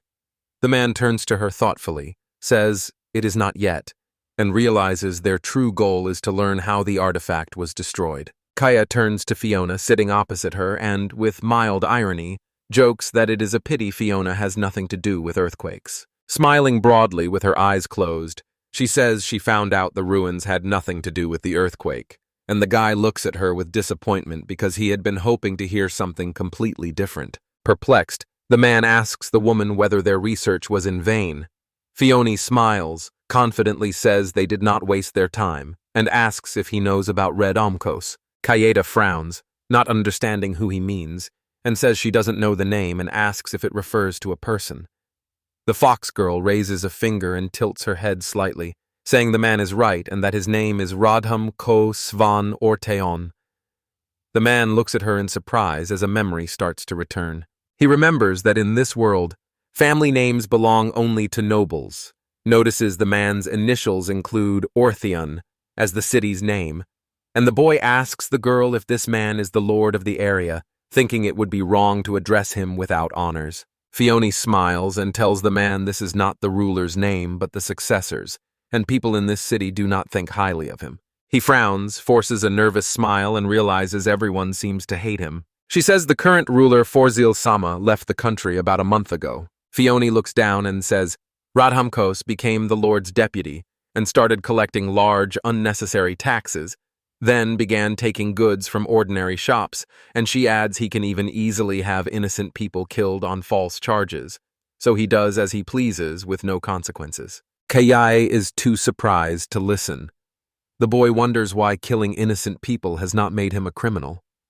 Fiona says the people settled it by holding a duel, so it is not treated as a crime in their society. He remembers a woman explaining that if someone kills their opponent in a duel, it is not treated as a crime, because that is the common sense of this world. He finally comes to his senses and asks the girl how this person is connected with earthquakes, and she answers that the one who stopped the guild from revealing information about the earthquake is that same Redum Kos, which surprises him. Fiona says it's just her opinion, but she believes he stopped the earthquake investigation and embezzled tax money. which is causing hardship for many people, including her. He knows this is what she meant about the next steps, but he still wants her to say exactly what she wants him to do with this person. Hesitating, the girl presses her hands to her chest and says she wants him to defeat her. She smiles faintly and honestly admits she would be happy if he could kill him. The man studies the woman closely, senses her sincerity, and notices her hands are clenched and shaking. Kaida closes her eyes and realizes deep resentment and hatred lie beneath this situation. He turns to her and says that if she orders it, the man would become a criminal for killing him, and she admits he would be a criminal, but adds that the man often mocks lower-class people and kills them in duels, claiming he is justified. The boy realized it meant he could use his title as an E-rank adventurer, and the girl immediately caught on and agreed. The boy knows this world treats rank as strength, and he believes there are likely no other adventurers stuck at E-rank. The man concludes that the person who imposes heavy taxes and the one who destroys artifacts are the same, and thinks it would be best to remove that person from power, yet lowers his gaze, lost in thought about what to do next. Turning to Fiona, he asks her to give him some time to think, and she happily agrees. Kayada, walking around the city with Raya, considers the request to eliminate the Lord's deputy and, though he believes Fiona did not lie, wants to confirm it before agreeing to her request. He thinks it would be better to gather information in the city and meet the person directly, but now realizes he does not even know what the person looks like. A commotion in the city catches the man's eye as he looks around and sees a plump, noisy man. With a defiant look, he tells someone he thought the man kneeling had a bag of money, and the man holding the bag nastily says that if he had the chance, he would give his taxes to him. Kaeda was stunned to find Radomko so close. Radomko hadn't expected to be recognized so easily. Kaeda saw at once that the man making noise in the street was the same person who had mentioned Fiona before. The boy saw a poor man trembling with fear and horror from Radomkos's harsh demands. Kaeda asked the man beside him what was happening. The man asked if Kaeda was a traveler and warned him to stay away from the unpleasant situation. The man continued, saying this is a common trick by Radomko, who looks for victims and makes their lives hard by suddenly raising taxes tenfold. And if they cannot pay these inflated amounts, he seizes their property and, when nothing is left, takes their shops. A stranger warns you firmly not to try to stop Dom Coast under any circumstances, because if he sees you are weaker, he will accuse you of crimes and start a duel to the death. He admits many people died because of him after others could no longer ignore his behavior and stepped in.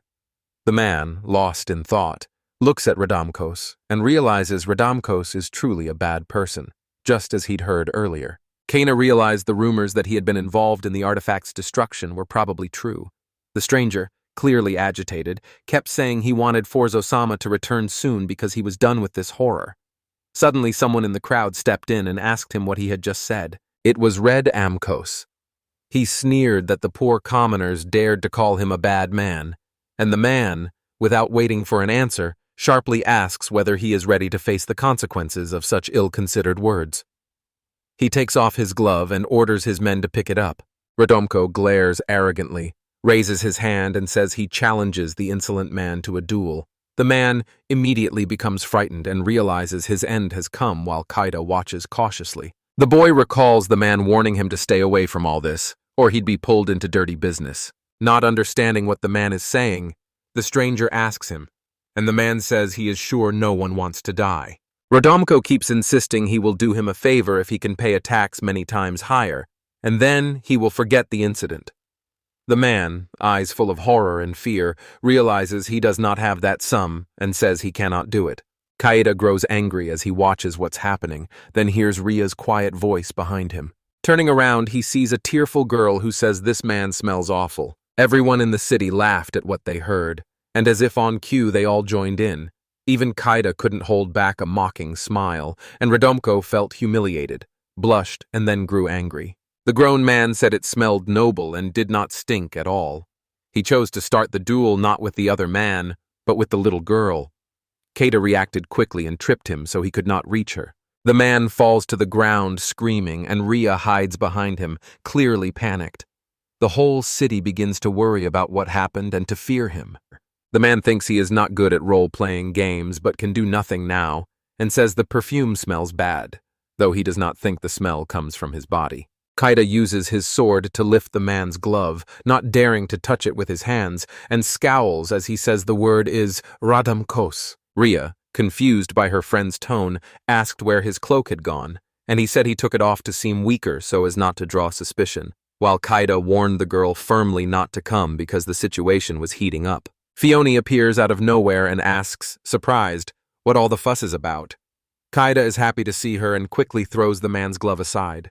Ria watches in surprise. Turning to Fiona, the man says she is just in time and asks her to keep Ria safe.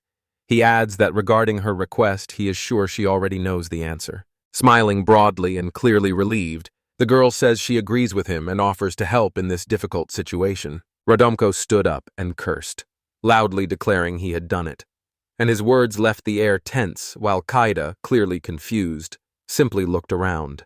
The determined boy, pointing at his temple, asks him if he wants to fight. At that moment he thought a spoiled bad guy like Redemkus could not do anything serious to him, and he said confidently that Redemkus could not stand up to him, the strongest E-rank adventurer. A mocking expression crossed Radamkos's face, as if he were plotting something sinister. Defiantly, the man shouted to the watching crowd that he would have to teach them what happens when someone stands up to him. He raises his fist and challenges Cade to a duel here and now, while the guy in 10th anticipation simply watches and says it's going fine so far. Radumko points at one of the soldiers and says he will be the second in the duel. The soldier replies that he understands while Kaida stands aside watching the confrontation. Resigned to the situation, the guard merely sighed at what was happening. Cade gasped, remembering something important that could change the course of events. He realized this was the same scary person he had spoken to recently. Realizing the other knew his abilities were far above D rank, the man stopped. The guard stood with his head down, clearly unsure what to do. Fearing he would likely stop the duel, Kaida drew Radamkos's attention, and the man, noticing the looks, turned and watched him with interest. Kaida smiled nervously and nodded, signaling he was ready to fight. People around him rushed the guard and waited for his answer, while the man hesitated and sized up the situation. Suddenly he slaps his chest with his right hand and loudly says he saw the duel. Kaida saw how much people disliked Radomko, and that only fueled his anger. The man says that if he wins, Radomko must cancel all tax increases. The other man agrees without thinking, but then sets his own condition. If he wins, he will take all of Kaide's belongings. The man says firmly that the bet is pointless because he will win anyway. The man asks again whether giving up really isn't an option, and Radomko replies that only victory matters. Bowing his head, Radomko claims that once he defeats the man, he will decide what to do with the commoner and the girl who was with him. Cade frowned when he learned people close to him were affected, but he still decided to duel. The guard in charge of the second raises his hand to signal the duel's start and tells the participants to get ready. Radomko has taken a fighting stance and is ready to attack, while the hero only watches him with distrust. Kaida watches intently, frowning, as the man tells him he will allow him to say goodbye to him. A stern, confident man declares he is a seasoned sea traveler and says he hopes the boy can entertain him. The man is alarmed by what he heard, because Kaida knows he valued the line highly and never expected his opponent to be C rank. Radamkos jumped up and ran toward the man to start a duel. The man swings his sword, about to strike, but his opponent is quicker and dodges. On instinct, Kaidi lands a heavy blow on the enemy. The man grunts in pain from the surprise attack, and the boy realizes the C-ranked traveler he knows is much stronger than him. The man is sent flying several meters when the other man hits him and clearly didn't expect that force. From the force of the blow, Kahed's sword snaps in two. The boy picks up his broken sword in shock, believing Dolveron-sama's steel sword was ruined, and that his equipment was the only good thing he had. Now Radomkos, trying to rise after the blow, finds he cannot move. Groaning heavily, the man shouts to everyone that he may have injured his bones. Suddenly everyone in the city froze, staring at the half-sitting man exposed to ridicule. All at once everyone shouted, urging Ked to finish what he had started. The boy, head down, slowly approached the man and said that if he was not mistaken, these were the conditions for victory. But before he finished, Radomko hiccuped loudly from fear, and the townspeople raised their hands and joyfully celebrated the boy's victory. Fearful for his life, the man held out his hand and said the other man could take all his money if he did not touch him. Cade saw the man begging for his life at the worst moment, when all seemed lost. The other man took the chance to get information and asked why he had stolen from the guild. The man on the ground stares at the boy in fear and says he was ordered to do it. Cade immediately asks who ordered him. Realizing his end is near, the man, with great emotion, begins to tell a story about a man named John Doe, and says John Doe is a member of the new generation of Fire of Doom, whom he believes first proposed stealing money. Hearing about the mysterious organization for the first time, Cade asks the man again, slightly puzzled whether the name could really be that strange. Radhakos, lost in his memories, speaks with alarm about a group that is actually a large, dangerous organization that believes all artifacts are evil. The men, with fear in their eyes, kept saying that his brother was their father's favorite, and the father did not notice him. Radhumkos was sure the artifacts were to blame, so he knew the group was doing the right thing.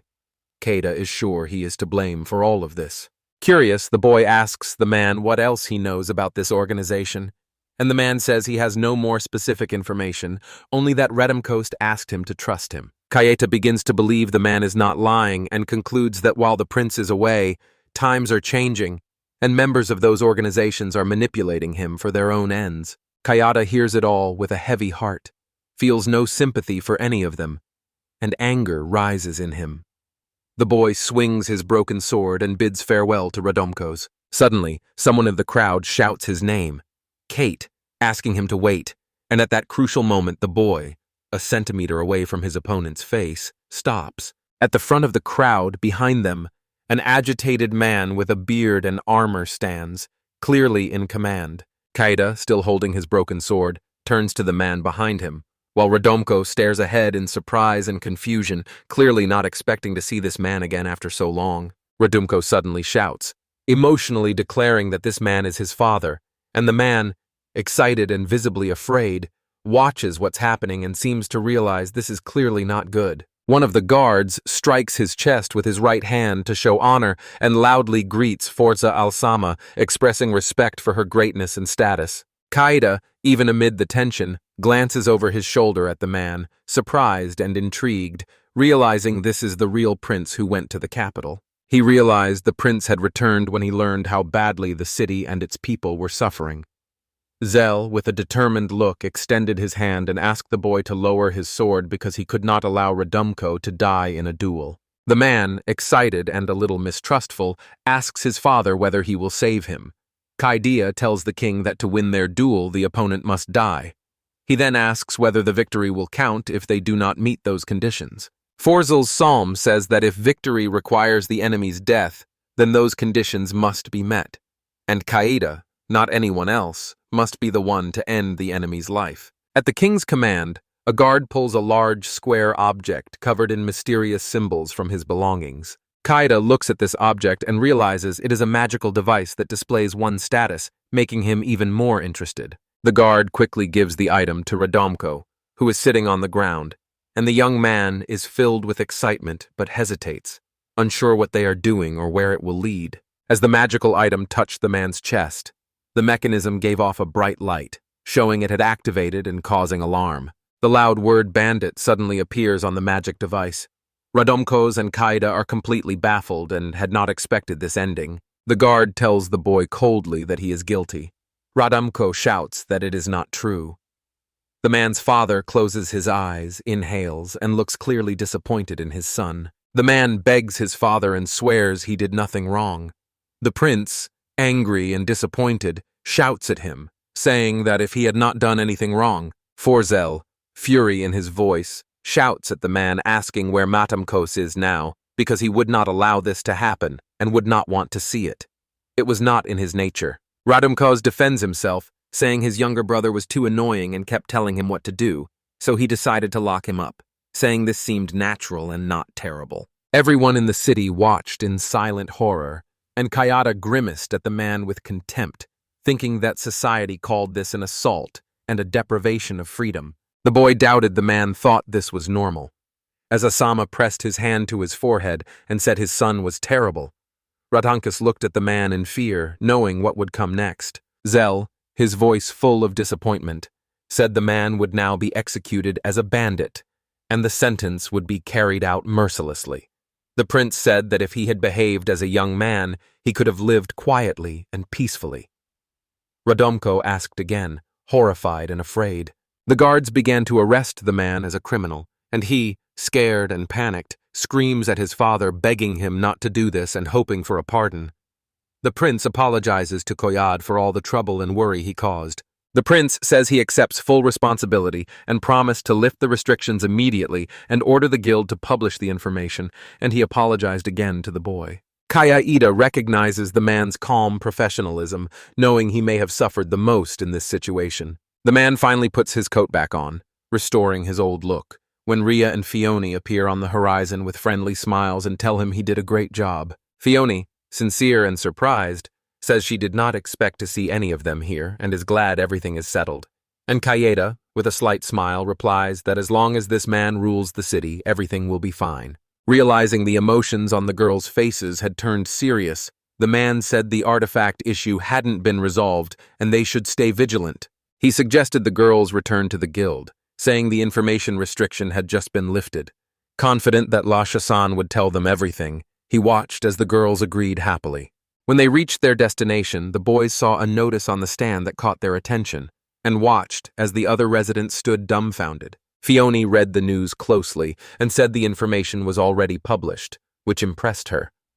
The man, noticing how quickly it appeared, replied that everything was moving very quickly. Noticing the information had been announced only a few minutes earlier, he was amazed at how quickly everything was developing around them. Taida turned and noticed Lucia-san talking to the girl, and she, feeling his gaze, turned and smiled warmly at the boy, stirring his feelings. He looked back with a nervous smile, wondering if she had begun preparing just as the duel started.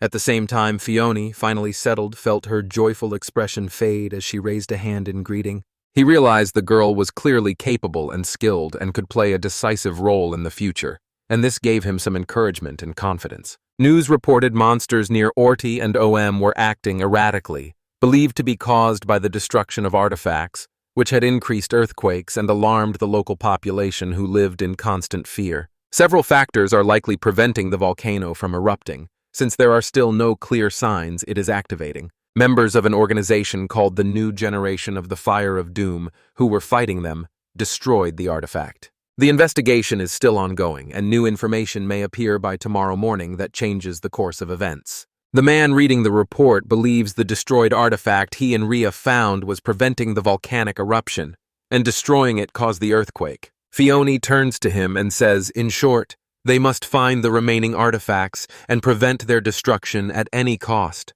The man listens and readily agrees. Thoughtfully touching her chin, the girl asks whether they should go to the great ruins of Orion, though she does not expect to find anything useful there. Surprised, the man asks why she thinks that, noting that research can always bring surprises. Fiona rubs her temples thoughtfully and says she heard about the ruins they found earlier, but the great ruins of Ortheon are from a completely different era. She explains that many theories exist about the ruins, but she believes they belong to another civilization, with Kaida and Ria listening attentively and understanding everything. He looks away and realizes that if this is true, they have no clues about where the other artifacts are, which works against him. The man looks at Ria, baffled that the new generation of the Fire of Death hasn't yet found the remaining artifacts, since their destruction is only a matter of time. Ria suddenly notices something and turns away, surprised. The men stood a few meters from the crowd, and a new group interested in the latest news had already reached the newsstand.